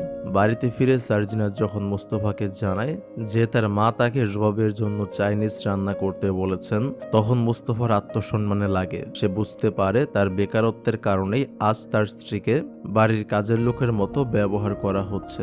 মোস্তফা আক্ষেপে নিজেকে বলতে থাকে, আমি তো লুজার ছিলাম, এখন তোমাকে আমার সাথে টেনে নামালাম। বড়লোক ছেলে আর বউয়ের সম্মান তো আলাদা হবেই, আর আমার বউ হবে এবাড়ির কাজের মেয়ে। অপমানে বুক ফেটে গেলেও সে কিছু না বলে রুমে চলে যায়। খাবার টেবিলে রুবাব এসে নাটক শুরু করে যে তার ডায়মন্ডের আংটিটা খুঁজে পাওয়া যাচ্ছে না। মা সরাসরি সার্জিনাকে আদেশ দেন আংটি খুঁজে দিতে। মোস্তফা আর সার্জিনা কেউই এই অন্যায্য আদেশ পাত্তা দেয় না। পরে মোস্তফা যখন তার বাবার জন্য ওষুধ কিনতে বের হয়, সার্জিনা তাকে টাকা দিতে চাইলে মোস্তফা চরম বিরক্তি নিয়ে তার প্রত্যাখ্যান করে। নিজের বাবার ওষুধের জন্য স্ত্রীর টাকা নেওয়া তার পুরুষত্বে লাগে। অথচ তার কাছে টাকা না থাকায় সে বন্ধুর কাছ থেকে ধার করে ওষুধ নিয়ে আসে। সিদ্রা আর তার স্বামী বেড়াতে এলে মা আবারও সার্জিনাকে খাটিয়ে মারেন। খাবার টেবিলে রুবাব সার্জিনার রান্নার প্রশংসা করে তাকে পারিশ্রমিক হিসেবে টাকা দিতে চায়। এটি ছিল সার্জিনার জন্য চরম অবমাননা। সার্জিনা গর্জে উঠে বলে, আমি এই বাড়ির চাকর নই, নিজের ইচ্ছায় সবার জন্য রান্না করছি, আপনার টাকার জন্য নয়। সার্জিনার রাগে কিচেন থেকে চলে গেলেও মোস্তফা সেখানে পাথরের মতো বসে থাকে। সে একটি কথাও বলে না, যা সার্জিনাকে আরো বেশি আঘাত করে। রুমে ফিরে সার্জিনা কান্নায় ভেঙে পড়ে। মোস্তফা রুমে আসলে সার্জিনা তার উপর ফেটে পড়ে। সার্জিনা বলে, সবসময় তো বড় বড় কথা বলো, কিন্তু আজ যখন সবার সামনে আমাকে অপমান করা হচ্ছিল তখন তোমার মুখে খিল লেগেছিল কেন? তুমি সবার পরোয়া করো, শুধু আমারটা ছাড়া। মোস্তফা যখন নিজের মায়ের দোহাই দেয় তখন সার্জিনার আক্ষেপ আরো বাড়ে। রাগের মাথায় সার্জিনা বলে ফেলে, তোমাকে বিয়ে করে আমি পস্তাচ্ছি। এ বাড়িতে আমার সাথে অন্যায় হচ্ছে, তোমার মা আমাকে অপমান করে আর তুমি দাঁড়িয়ে দাঁড়িয়ে তামাশা দেখো। আমার এখানে থাকার চেয়ে চলে যাওয়াটাই ভালো। মোস্তফা তার হীনমন্যতা থেকে বলে দেয় যে সে সেটাই করতে পারবে যা তার ভালো মনে হয়। সার্জিনা জেদ ধরে বলে যে সে সত্যিই চলে যাবে। মোস্তফা আর সার্জিনার ঝগড়া চরমে পৌঁছালে মোস্তফা হীনমন্যতা থেকে বলে দেয় যে এই সম্পর্কটা হয়তো সার্জিনার কাছে বোঝা হয়ে দাঁড়িয়েছে। সার্জিনা অপমানে আর অভিমানে পরদিন কাউকে কিছু না বলে বাবার বাড়ি চলে যায়। মোস্তফা ঘুম থেকে উঠে তাকে না পেয়ে অস্থির হয়ে পড়ে। ফোন বন্ধ দেখে সে বুঝতে পারে সার্জিনার সত্যি তাকে ছেড়ে চলে গেছে। সার্জিনা নিজের বাড়িতে গিয়ে উঠলেও তার মন পড়ে থাকে মোস্তফার কাছে। সার্জিনা চলে যাওয়ায় মা মোস্তফাকে কথা শোনাতে শুরু করেন। মোস্তফা এবার চুপ থাকে না, সে তার মাকে সরাসরি ধমক দিয়ে বলে, তোমার সমস্যাটা আসলে কি মা? সার্জিনা নেই সেটা তোমার দুঃখ, নাকি ফ্রিতে কাজ করার চাকরানিটা চলে গেছে বলে তোমার কষ্ট হচ্ছে? তোমার তো রুবাবের অনেক টাকা আছে, যাও 24 ঘন্টার জন্য একটা কাজের মেয়ে রেখে নাও। এরপর মোস্তফা একা একাই সার্জিনার অগোছালো রুম গোছায়। অথচ সে আগে নিজের রুমটাই অগোছালো করে রাখতো। এরপর সে বৃষ্টিতে ভিজে সার্জিনাকে খুব মিস করতে থাকে। মোস্তফার জবের প্রথম স্যালারি আসলে সে পুরো টাকাটাই সার্জিনাকে পাঠিয়ে দেয়। সার্জিনা ফোন করে টাকা ফেরত দিতে চাইলে মোস্তফা তার ল্যাপটপ আর চার্জার দেওয়ার বাহানায় সার্জিনাদের বাড়িতে যায়। সেখানে তাদের মধ্যে আবেগঘন কথা হয়। মোস্তফা স্বীকার করে যে সে সার্জিনাকে আগলে রাখেনি এবং সে তার জন্য লজ্জিত।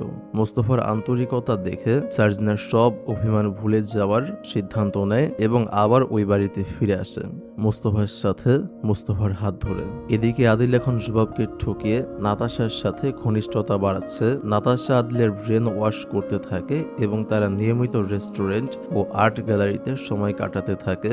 আদিল জুবাবের সরলতার সুযোগ নিয়ে অফিসের ভেন্ডারদের বিলে জালিয়াতি করে টাকা সরাতে শুরু করে। তার কোনো অনুশোচনা নেই, কারণ সে মনে করে জুবাবের এই সম্পত্তির উপর তার অধিকার আছে।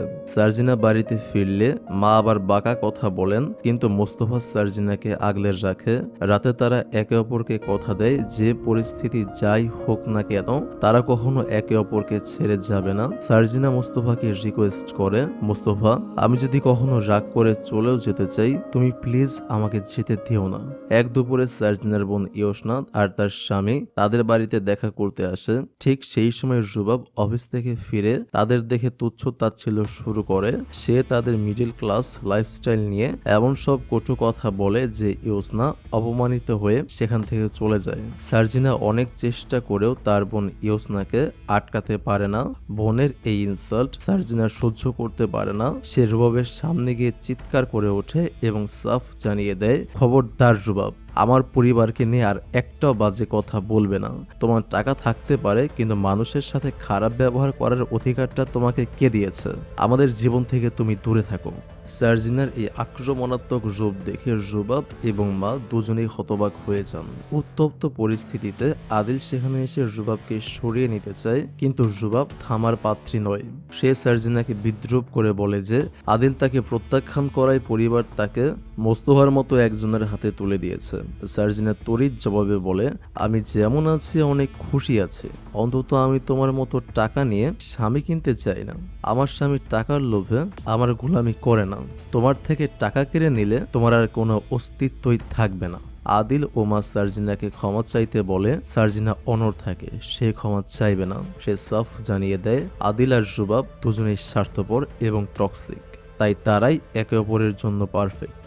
চিৎকার শুনে মোস্তফা ভেতরে আসে। আদিল যখন সার্জিনাকে ইনসাল্ট করতে থাকে, মোস্তফা তার স্ত্রীর পাশে পাহাড়ের মতো দাঁড়ায়। কথা কাটাকাটির এক পর্যায়ে আদিল মোস্তফাকে চড় মারলে দুই ভাইয়ের মধ্যে প্রচন্ড মারামারি শুরু হয়। শেষ পর্যন্ত ইফতিকার সাহেব এসে তাদের থামান।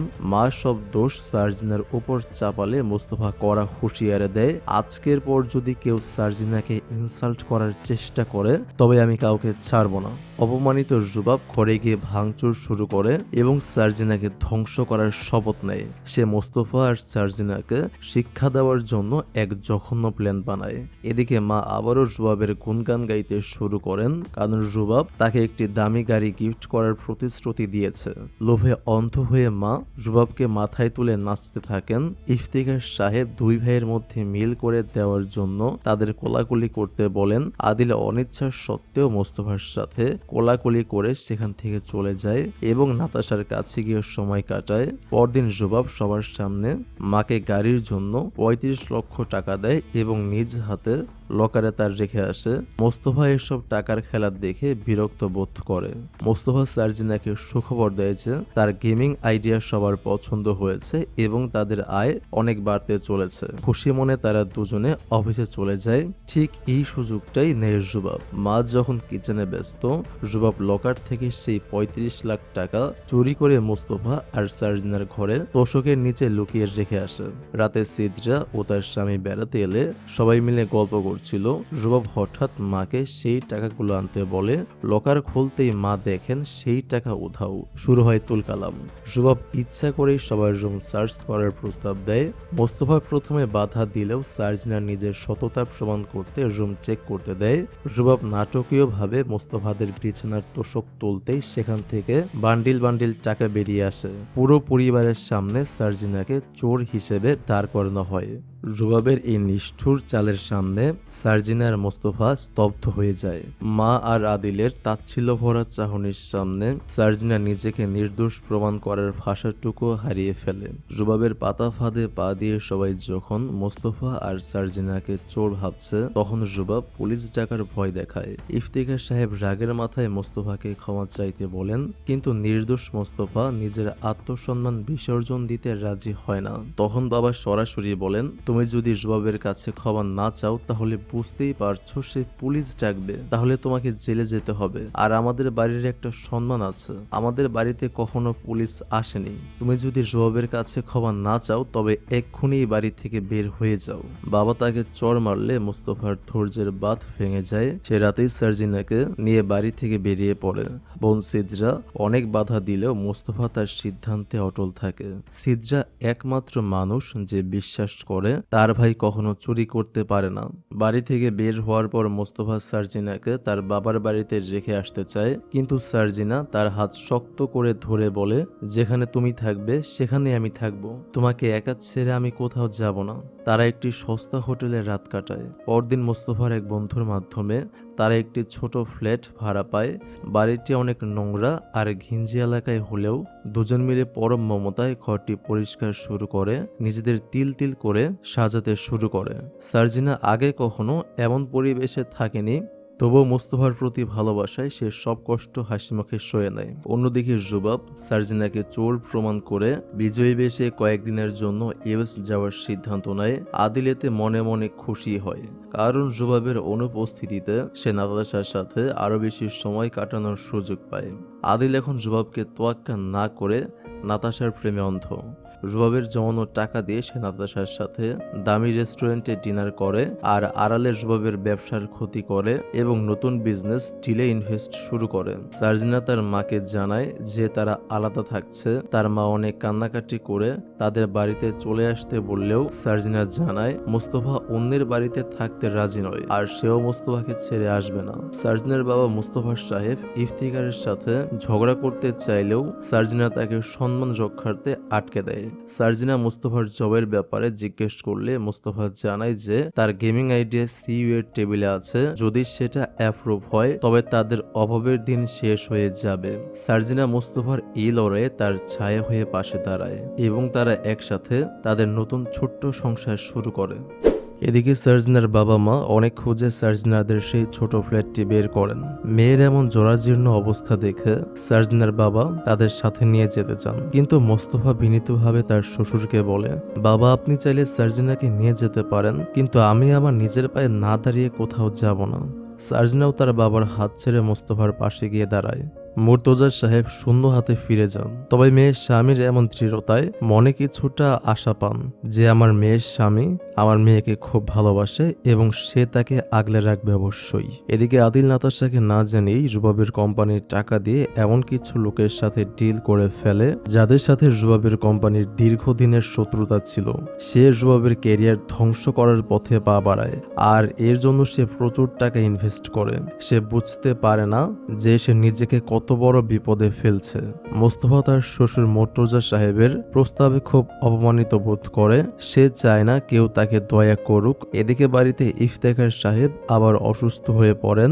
আদিল তাকে হসপিটালে নিয়ে যায় ঠিকই, কিন্তু ইফতেখারের মন পড়ে থাকে তার ছোট ছেলের কাছে, কারণ তিনি যে তাকে অপমান করে বাড়ি থেকে বের করে দিয়েছেন। তাই তিনি সিদ্রাকে বলেন, আমি যদি ওদের বের করে না দিতাম তবে রুবাব ওদের জেলে পাঠাতো, ওদের জামিন করানোর ক্ষমতা তো আমার নেই রে মা। ছেলের প্রতি এই সুপ্ত ভালোবাসা আর অসহায়ত্ব ইফতেখারকে কুরে করে খাচ্ছিল।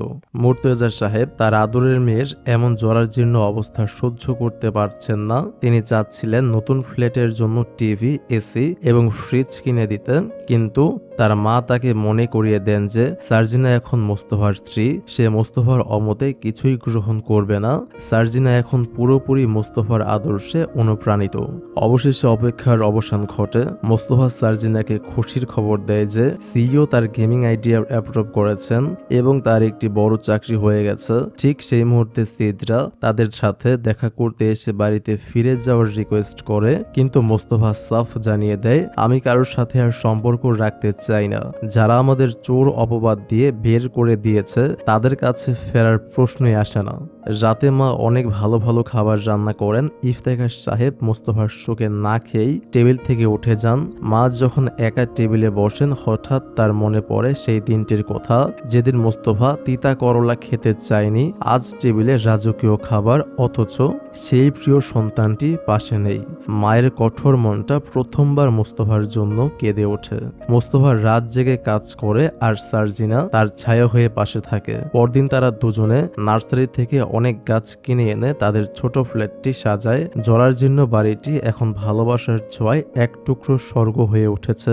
সার্জিনার মা তাকে 2.5 লাখ টাকা দিতে চাইলেও সার্জিনা তা ফিরিয়ে দিয়ে বলে, মা, আমি আর মোস্তফা দুজনেই এখন রোজগার করি, আমাদের এখন আর কারো দয়ার প্রয়োজন নেই। আদিল মোস্তফার ফ্ল্যাটে গিয়ে সার্জিনাকে বিদ্রুপ করে বলে, কোথায় ছিলে আর কোথায় এসেছো? একেই বলে আকাশ থেকে মাটিতে পড়া। সার্জিনা তাকে বেরিয়ে যেতে বললে ঠিক তখনই মোস্তফা সেখানে হাজির হয়। আদিল তাকে ভিখারি ভাই বলে কিছু টাকা দিতে চাইলে মোস্তফা ফেটে পড়ে। মোস্তফা আদিলকে চরম অপমান করে বাড়ি থেকে বের করে দেয়। সে বুঝিয়ে দেয় যে সে আর সে আগের অলস মোস্তফা নেই যে সবার কথা মুখ বুঝে সহ্য করবে। আদিল বুঝতে পারে মোস্তফা এখন নিজের পায়ে দাঁড়িয়েছে এবং তার দম্ভ চূর্ণ করার ক্ষমতা অর্জন করেছে। আদিল যখন মোস্তফাকে টাকা দিয়ে ইনসাল্ট করতে চায়, মোস্তফা সেই টাকা আদিলের মুখে ছুঁড়ে মেরে দরজা বন্ধ করে দেয়। চরম অপমানিত আদিল সেখান থেকে চলে যায়। ওদিকে লন্ডনে বসে রুবাবের বাবা মনসুর সাহেব আদিলকে এক মুহূর্তের জন্য বিশ্বাস করতে পারছেন না। তিনি তার বিশ্বস্ত লোক ওয়াশিয়ারকে দিয়ে কোম্পানির সব অ্যাকাউন্ট চেক করান। ওয়াশির জানায় হিসেবে বড় কোনো গরমিল না থাকলেও গত 4 মাসের প্রফিট অনেক কমে গেছে। আদিল এতটাই চতুর যে সে সব রেকর্ড ধামাচাপা দিয়ে রেখেছে। কিন্তু মনসুর হাল ছাড়ার পাত্র নয়। তিনি 2-3 মাসের মধ্যে পাকিস্তান ফেরার সিদ্ধান্ত নেন আদিলকে হাতে নাতে ধরার জন্য।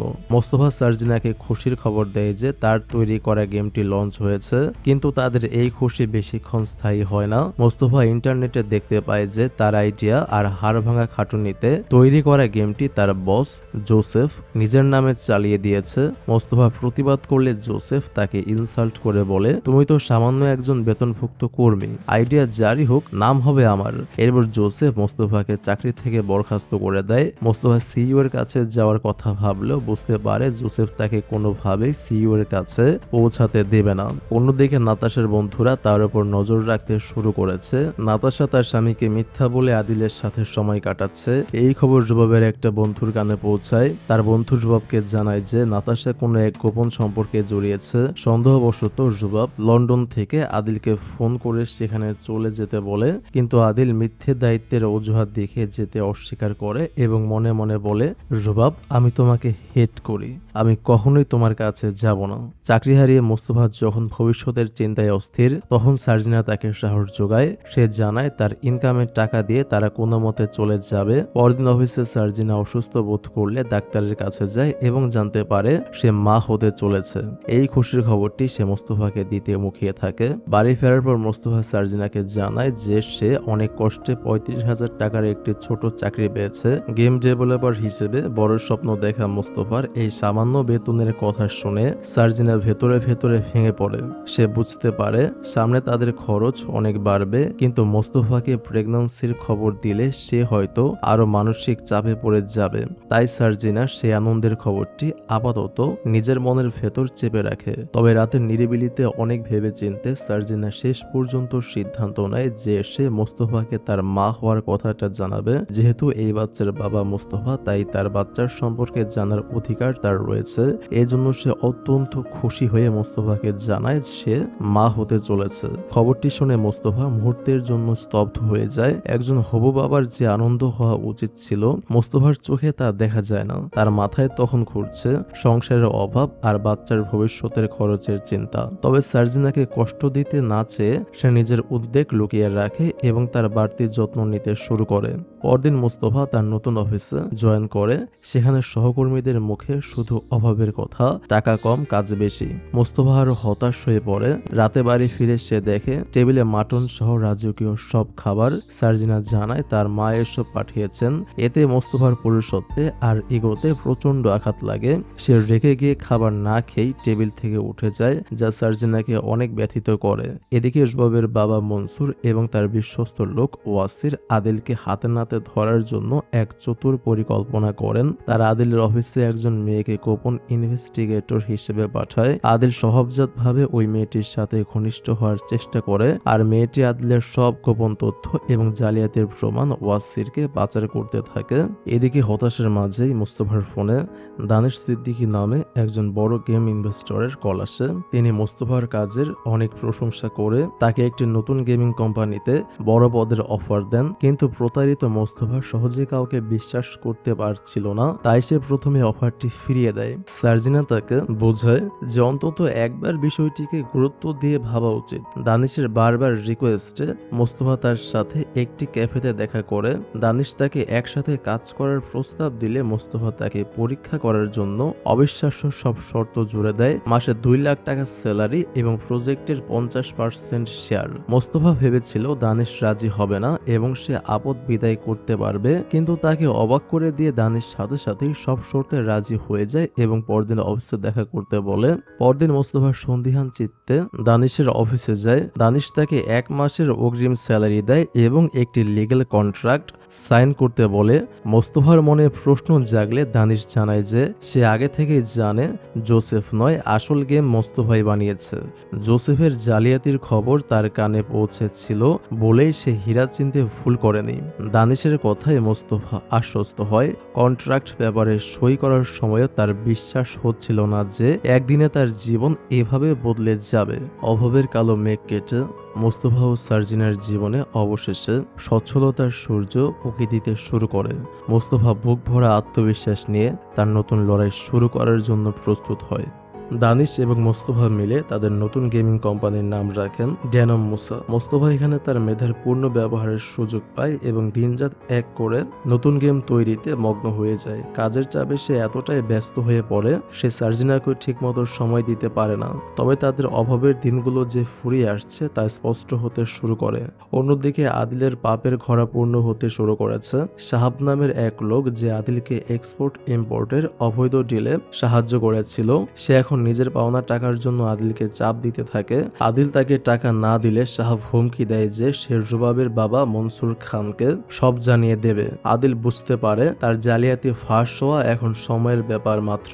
মনসুরের পাঠানো সেই ছদ্মবেশী মেয়েটি আদিলকে প্রেমের জালে আটকে ফেলে। এক ক্যাফেতে ডেট করার সময় আদিল যখন ফোন করতে বাইরে যায়, সেই সুযোগে মেয়েটি আদিলের ল্যাপটপ থেকে সব গোপন ট্রানজেকশন ডেটা কপি করে নেয়। আদিল তখনও টের পায়নি যে তার পায়ের নিচের মাটি সরে যাচ্ছে। আদিল তার সহযোগী এজাজকে জানায় যে সাহাবের মুখ বন্ধ করতে তার দ্রুত 5 কোটি টাকা প্রয়োজন, কিন্তু সব টাকা দেশের বাইরে পাচার করে দেওয়ায় তার হাতে এখন নগদ অর্থ নেই। কোনো উপায় না দেখে আদিল সিদ্ধান্ত নেয় তার বাবার তিল তিল করে করা বসত বাড়িটি বিক্রি করে দেবে। সে এজাজকে ক্রেতা খুঁজতে বলে। বাড়ি ফিরে সে তার বাবা মাকে মিথ্যা বলে যে তাদের জন্য ভালো ফ্ল্যাট কেনা হয়েছে, কিন্তু ইফতিকার সাহেব এই বাড়ি ছাড়তে কোনোভাবেই রাজি হন না। লন্ডনে বসে মনসুর খান আদিলের সব জালিয়াতির প্রমাণ হাতে পান। তিনি রুবাবকে ডেকে দেখান যে কিভাবে আদিল তাদের কোম্পানির তথ্য চুরি করে অন্য কোম্পানিকে সুবিধা দিচ্ছে এবং নিজেদের পকেট ভরছে। রুবাব প্রথমে বিশ্বাস করতে না চাইলেও ব্যাংকের স্টেটমেন্ট দেখে স্তব্ধ হয়ে যায়। মনসুর প্রমাণ করে দেন যে গত 6 মাসে আদিল তার মায়ের নামে থাকা দুবাইয়ের অ্যাকাউন্টে 4 কোটি টাকা ট্রান্সফার করেছে, যা পরে ব্রাজিলের একটি ব্যক্তিগত অ্যাকাউন্টে চলে গেছে। মনসুর রুবাবকে বোঝান যে আদিলের কারণেই তার বিশ্বস্ত ক্লায়েন্ট এবং ডিস্ট্রিবিউটররা তাদের উপর থেকে আস্থা হারিয়েছে। তাদের সব অর্ডার এখন প্রতিদ্বন্দ্বী কোম্পানির কাছে চলে যাচ্ছে।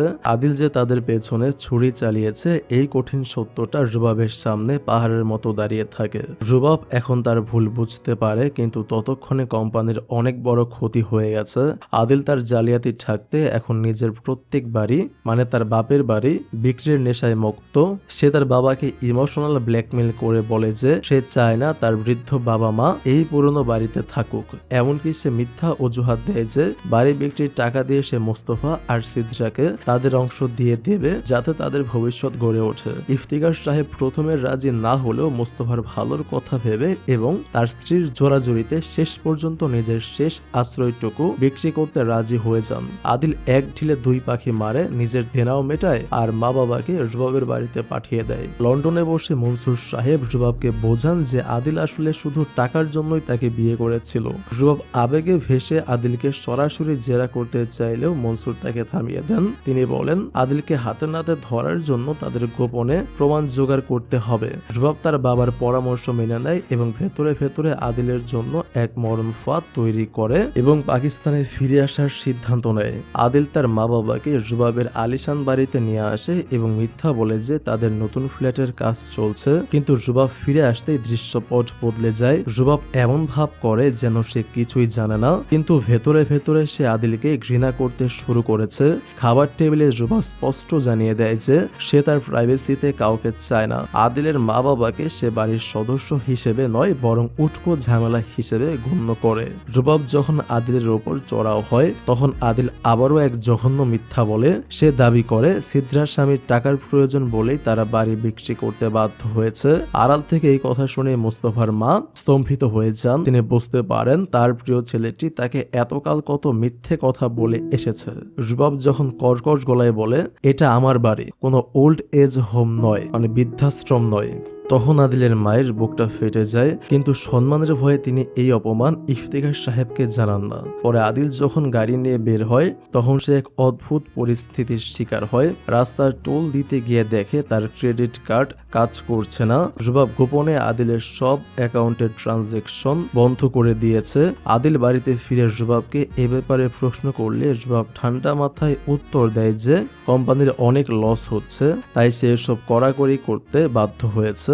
আদিল বুঝতে পারে তার ক্ষমতার লাগাম ধীরে ধীরে রুবাবের হাতে চলে যাচ্ছে, যা তাকে প্রচন্ড অস্থির করে তোলে। বাড়িতে আদিল যখন রুবাবের উপর চিৎকার করে, রুবাব কড়া গলায় জানিয়ে দেয় যে সে এই কোম্পানির এমডি, তাই তার সাথে অফিসে বা বাড়িতে কেউ এভাবে কথা বলার সাহস যেন না দেখায়। এদিকে মোস্তফা তার নতুন গেমিং প্রজেক্ট নিয়ে এতটাই মগ্ন যে সে খাবার বা ঘুমানোর সময়ও পাচ্ছে না। এই অতিরিক্ত ব্যস্ততা সার্জিনের মনে একাকিত্ব তৈরি করে। প্রেগনেন্ট সার্জিনা একাই হসপিটালে চেকআপের জন্য যায় এবং ডাক্তার তাকে সতর্ক করেন যে তার রক্তচাপ বা বিপি অনেক বেশি, যা বাচ্চার জন্য ক্ষতিকর হতে পারে। বাড়ি ফিরে আদিলকে একা পেয়ে মা সরাসরি প্রশ্ন করেন সে কেন তাদের প্রত্যেক বাড়িটি বিক্রি করেছে। মা জানিয়ে দেন যে গতকাল রুবাবের সাথে আদিলের সব কথা তিনি আড়াল থেকে শুনেছেন। আদিল ধরা পড়ে গেলে আবারও মিথ্যা অজুহাত দেয় যে তার সব টাকা বিদেশে আটকে আছে এবং টাকা ফেরত পেলেই সে তাদের বাড়ি ফিরিয়ে দিবে। কিন্তু মায়ের মনে এখন আর আগের মতো বিশ্বাস অবশিষ্ট নেই। হঠাৎ সিদ্রা তার বাবাকে ফোন করে অবাক হয়ে জানতে চায় তারা কোথায়। সে তাদের পুরনো বাড়িতে গিয়ে তালা ঝুলতে দেখেছে। ইফতেখার সাহেব আকাশ থেকে পড়েন। তিনি ভেবেছিলেন আদিল সিদ্রাকে সব জানিয়েছে এবং তার ভাগের চেক পাঠিয়ে দিয়েছে, কিন্তু সিদ্রা কিছুই জানে না শুনে ইফতেখার বুঝতে পারেন আদিল বড় কোনো চাল চেলেছে। তিনি ভগ্ন হৃদয়ে সিদ্রাকে জানান যে আদিল বাড়ি বিক্রি করে দিয়েছে এবং তারা এখন রুবাবের বাড়িতে আশ্রয় নিয়েছেন। এদিকে টাকার পেছনে মোস্তফার এই পাগলাটে দোষ সার্জিনা মেনে নিতে পারছিল না। তার মনে হচ্ছিল মোস্তফা এখন তার চেয়ে টাকাকে বেশি গুরুত্ব দিচ্ছে। এক পর্যায়ে তাদের মধ্যে প্রচন্ড ঝগড়া হয়। সার্জিনা আবেগের চোটে বলে ফেলে তুমি তো প্রথম থেকেই এই বাচ্চাকে নিয়ে খুশি নাও, এখন বলেই দাও যে তুমি আমাদের বাচ্চা চাও না। সার্জিনার কথায় মোস্তফা মেজাজ হারিয়ে ফেলে এবং স্বীকার করে যে এই মুহূর্তে তাদের বাচ্চা পালার মতো সিচুয়েশন নেই। সে চিৎকার করে বলে যে এই ঘিঞ্জি আর নোংরা পরিবেশে সে তার সন্তানকে বড় করতে চায় না। সে দিনরাত পরিশ্রম করছে শুধু এই কারণে যাতে জন্মের পর তার সন্তান একটা সুন্দর এবং উন্নত পরিবেশ পায়। সার্জিনা মোস্তফাকে টাকার পেছনে ছোড়া অমানুষ বলে দোষারোপ করলে মোস্তফা খুব কষ্ট পায়। সে শান্ত হয়ে সার্জিনাকে বোঝানোর চেষ্টা করে আমি খুশিতে ফেটে পড়ছি না মানে এই নয় যে আমি বাবা হিসেবে ব্যর্থ, আমি আমার অনাগত সন্তানকে একটা পরিচয় আর সুন্দর জীবন দিতে চাই। কেন তুমি ভাবলে যে আমার বাচ্চা আমার কাছে বোঝা? সার্জিনা বুঝতে পারে মোস্তফার চিন্তা ভাবনা হয়তো ভুল নয়, কিন্তু তার বলার ধরন সার্জিনাকে গভীরভাবে আঘাত করেছে। দুজনের সম্পর্কের মাঝে এক অদৃশ্য দেয়াল তৈরি হয় আর সার্জিনা কথা না বাড়িয়ে নিঃশব্দে সেখান থেকে সরে যায়। সাফল্যের পেছনে ছুটতে গিয়ে মোস্তফা আর সার্জিনার দূরত্ব যেন পাহাড় সমান হয়ে দাঁড়িয়েছে। সার্জিনা একা বাজার করে হবু সন্তানের জন্য একা প্রস্তুতি নেয়। যায়। মোস্তফা যখন গভীর রাতে বাড়ি ফেরে, সার্জিনা ততক্ষণে ক্লান্ত হয়ে ঘুমিয়ে পড়ে। নিজেদের কথা বলার সময়ও হয় না। সার্জিনা প্রতি রাতে মোস্তফার অপেক্ষায় বোর্ডে ছোট ছোট চিরকুট লিখে রেখে যায়, কিন্তু মোস্তফা এতটাই ক্লান্ত থাকে যে সেগুলো দেখার সুযোগ পায় না। সার্জিনা মনে মনে মোস্তফার উপর ভীষণ অভিমান করে আছে। সে চায় মোস্তফা এসে তার রাগ ভাঙাক। এদিকে জুবাব ফিরে আসায় আদিল নাতাশার সঙ্গে সময় কাটাতে পারছে না। নাতাশা ইনসিকিউর বোধ করলে আদিল তাকে গাড়িতে বসিয়ে সান্ত্বনা দেয় যে কয়েকদিন জুবাবের সঙ্গে নাটক করার পরে সে নাতাশার কাছে ফিরে আসবে। ওদিকে আদিলের সহযোগী এজাজ তাকে পরামর্শ দেয়, মনসুর সাহেব সন্দেহ করলে জুবাবকে ভালোবাসা দিয়ে ম্যানেজ করতে হবে, কারণ জুবাবই তার একমাত্র ঢাল। এজাজের কথা মতো আদিল জুবাবকে নিয়ে লং ড্রাইভে যায়। সে জুবাবের সঙ্গে অনেক রোমান্টিক কথা বললেও জুবাব ভেতরে ভেতরে সব জানতো। গাড়ির সিটে বসে হঠাৎ জুবাব একটি কানের দুল খুঁজে পায়। সে চিনতে পারে এটি নাতাশার, কারণ তার ফ্রেন্ড এটা নাতাশাকে দিয়েছিল। আদিল যখন বাইরে ফুল কিনতে যায়, জুবাব দুলটি হাতে নিয়ে পাথরের মতো হয়ে যায়। সে বুঝতে পারে আদিল তাকে শুধু আর্থিকভাবে নয়, মানসিকভাবেও ধোঁকা দিচ্ছে। বাড়ি ফিরে জুবাব নিজের মনে ঘুমড়ে ওঠে। সে বলে, টাকার হিসেব না হয় ক্ষমা করা যেত, কিন্তু এই বিশ্বাসঘাতকতা আমি মেনে নেব না। আদিল, আমি তোমাকে তোমার আসল জায়গা দেখিয়ে দেব। প্রতিশোধ নিতে জুবাব এক অদ্ভুত চাল চাললো। সে আদিলকে জানালো 2 মাস আগে চলে যাওয়া আদিলের বার্থডে সে আবার উদযাপন করবে। আদিল অবাক হলেও জুবাব জানায় এবার তার জন্য এক বিরাট সারপ্রাইজ অপেক্ষা করছে। জুবাবের গলায় রহস্যময় সুর আদিল টেরই পেল না। এদিকে সব অন্ধকারের মাঝে মোস্তফার জীবনে যেন আলোর জোয়ার এলো। তার গেমিং প্রজেক্টে একজন বড় ব্যবসায়ী 50 কোটি টাকা ইনভেস্ট করতে রাজি হয়েছেন। মোস্তফার মেধা আজ তাকে কোটিপতির কাতারে নিয়ে যাচ্ছে। ড্যানম মুসা কোম্পানি এখন সাফল্যের শীর্ষে। মোস্তফার ভাগ্য পুরোপুরি খুলে গেছে, কিন্তু এই সাফল্যের খুশিতে সে কি পারবে তার অভিমানী সার্জিনাকে আবার আগের মতো সময় দিতে? তো সেই বড় ইনভেস্টর মোস্তফার অফিসে আসেন ডিল ফাইনাল করতে।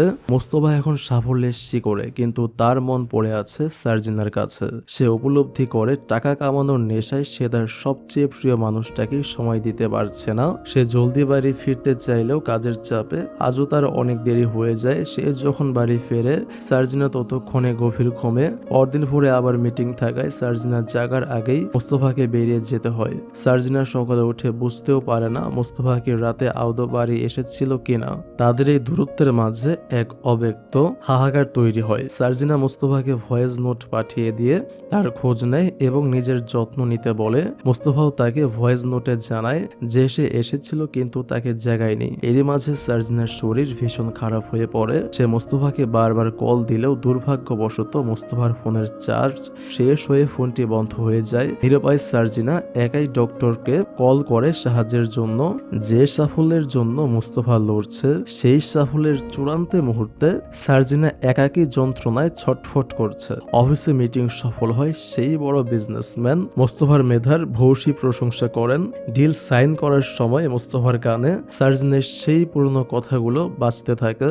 কেউ তোমার ট্যালেন্ট চুরি করতে পারবে না, তুমি একদিন ঠিকই সফল হবে। মোস্তফা মনে মনে বলে, সার্জিনা তুমি ঠিকই বলেছিলে, আজ তোমার কথাই সত্যি হয়েছে। কিন্তু সে জানতো না এই খুশির খবর শোনার জন্য সার্জিনা বাড়িতে কতটা যন্ত্রণার মধ্যে দিয়ে যাচ্ছে। ওদিকে শুরু হয় আদিলের বার্থডে পার্টি। জুবাব তার জন্য এই পার্টিতে বড় বড় সব গেস্টদের ইনভাইট করেছে। অদ্ভুত ব্যাপার হলো সেখানে নাতাশা এবং তার হাজবেন্ডও আমন্ত্রিত। এই হাজবেন্ডকে চিনতে পেরেছেন, সে হচ্ছে জুবাবের ফ্রেন্ড। জুবাব যখন নাতাশাকে বলে যে সে সব কথা সবার সামনে বলবে, তখন আদিল আর নাতাশার মনে খটকা লাগে। জুবাবের গলার স্বরে আজ অন্যরকম একটা প্রতিহিংসার সুর। পার্টি চলাকালীন জুবাব তার ফ্রেন্ডের কাছে গিয়ে খুব দরদ দেখিয়ে বলে, আমার খুব আফসোস হয় যে তুমি নাতাশাকে ভালোবাসার জন্য পর্যাপ্ত সময় দিতে পারোনি। সে হেসে উড়িয়ে দিলেও নাতাশা বুঝতে পারে জুবাব আসলে সব জেনে গেছে। সে বুঝতে পারে জুবাবের এই সারপ্রাইজ আসলে তাদের জন্য এক বড় বিপদ হতে চলেছে। পার্টির মাঝখানে জুবাব যখন তার ফ্রেন্ডের সামনে নাতাশার কানের দুলটি তুলে ধরে, তখন আদিল আর নাতাশার পায়ের নিচ থেকে মাটি সরে যায়। জুবাব বিষাক্ত হাসিতে হেঁটে পড়ে। সে বলে, তুমি নাতাশাকে সময় দাওনি বলেই কি সে অন্যের স্বামীর সাথে রাত কাটাতে শুরু করেছে? আদিল নিজেকে নির্দোষ প্রমাণের চেষ্টা করলে জুবাব সবার সামনে চিৎকার করে ওঠে। সে জানিয়ে দেয় বিবাহিত হয়েও বন্ধুর স্ত্রীর সাথে পরকীয়া করা শুধু অপরাধ নয়, চরম নিচু একটা কাজ। রুবাব সবার সামনে ঘোষণা করে যে আজ কোনো জন্মদিন নয়, আজ পালিত হবে এক বিশ্বাসঘাতক স্বামীর পতনের উৎসব। সে প্রমাণসহ সবার সামনে তুলে ধরে যে আদিল কিভাবে রুবাবের ক্রেডিট কার্ড ব্যবহার করে নাতাশাকে নিয়ে 3 দিন বোরবানে ফুর্তি করেছে। অপমানিত তার ফ্রেন্ড সেখান থেকে বেরিয়ে যায় আর নাতাশা ভয়ে তার পিছনে। রুবাব ইফতিকার আর তার মাকে সাফ জানিয়ে দেয় যে সে তাদের শ্রদ্ধা করলেও তারা আর তাদের ছেলে তাকে শুধু এটিএম মেশিনের মতো ব্যবহার করেছে। চরম অপমানে রুবাব আদিলের মুখে বার্থডে কেক ছুঁড়ে মারে। ঠিক যখন একদিকে আদিলের পতন ঘটছে, অন্যদিকে মোস্তফার জীবনে সাফল্যের জোয়ার বইছে। দানিশ মোস্তফার হাতে একটি আলিশান নতুন বাড়ির চাবি তুলে দেয়, যার মাসিক ভাড়ায় 1.5 লাখ টাকা। মোস্তফা এখন আক্ষরিক অর্থেই ধনী। সে তার অনাগত সন্তান আর প্রিয়তমা স্ত্রী সার্জিনার জন্য এক রাজপ্রাসাদ সমতুল্য জীবন নিশ্চিত করে ফেলেছে। পার্টির শেষে আদিলের জন্য আরো বড় দুঃসংবাদ অপেক্ষা করছিল। কাস্টম অফিসাররা পুলিশ নিয়ে রুবাবের বাড়িতে হানা দেয়। তারা আদিলকে জানায় যে আদিলের পাঠানো অবৈধ শিপমেন্ট থেকে নিষিদ্ধ কেমিক্যাল পাওয়া গেছে। আদিল পালানোর চেষ্টা করে, কিন্তু অ্যারেস্ট ওয়ারেন্ট দেখতে চাইলে অফিসার সবাটে ওয়ারেন্ট তার মুখের সামনে ধরেন। রুবাব আগেই আদিলের সব ব্যাংক অ্যাকাউন্ট এবং ক্রেডিট কার্ড ব্লক করে দিয়েছিল। এখন আইনি জালে আটকা পড়ে আদিল বুঝতে পারে সে শুধু রুবাবকেই হারায়নি, বরং তার লোভ তাকে জেলের অন্ধকার প্রকোষ্ঠের দিকে ঠেলে দিয়েছে। যে আভিজাত্যের দম্ভ সে করত তা আজ ধুলোয় মিশে গেছে। পুলিশ যখন আদিলকে গ্রেফতার করতে আসে, আদিল তখনও চিৎকার করে বলতে থাকে যে এটি রুবাব আর তার বাবার ষড়যন্ত্র। কিন্তু রুবাব ঘৃণা ভরা গলায় তাকে থামিয়ে দেয়। তোমার জালিয়াতির কথা তো জানতামই, কিন্তু এখন তুমি নিষিদ্ধ কেমিক্যাল পাচার করে মানুষের জীবন নিয়ে খেলছো। আর কতটা নিচে নামবে তুমি আদিল? অফিসাররা আদিলকে টেনে হিচড়ে নিয়ে যায়। যে আভিজাত্যের দম্ভ আদিল করত তা আজ পুলিশের গাড়ির সাইরেনের শব্দে মিলিয়ে যায়। এদিকে অন্ধকার ঘরে সার্জিনা একাকিত্বের যন্ত্রণায় ছটফট করছিল। হঠাৎ লোডশেডিং হলে সে মোমবাতি জ্বালাতে গিয়ে পা পিছলে পড়ে যায়। রক্তাক্ত অবস্থায় হামাগুড়ি দিয়ে সে তার মাকে ফোন করার চেষ্টা করে, কিন্তু কেউ ফোন ধরে না।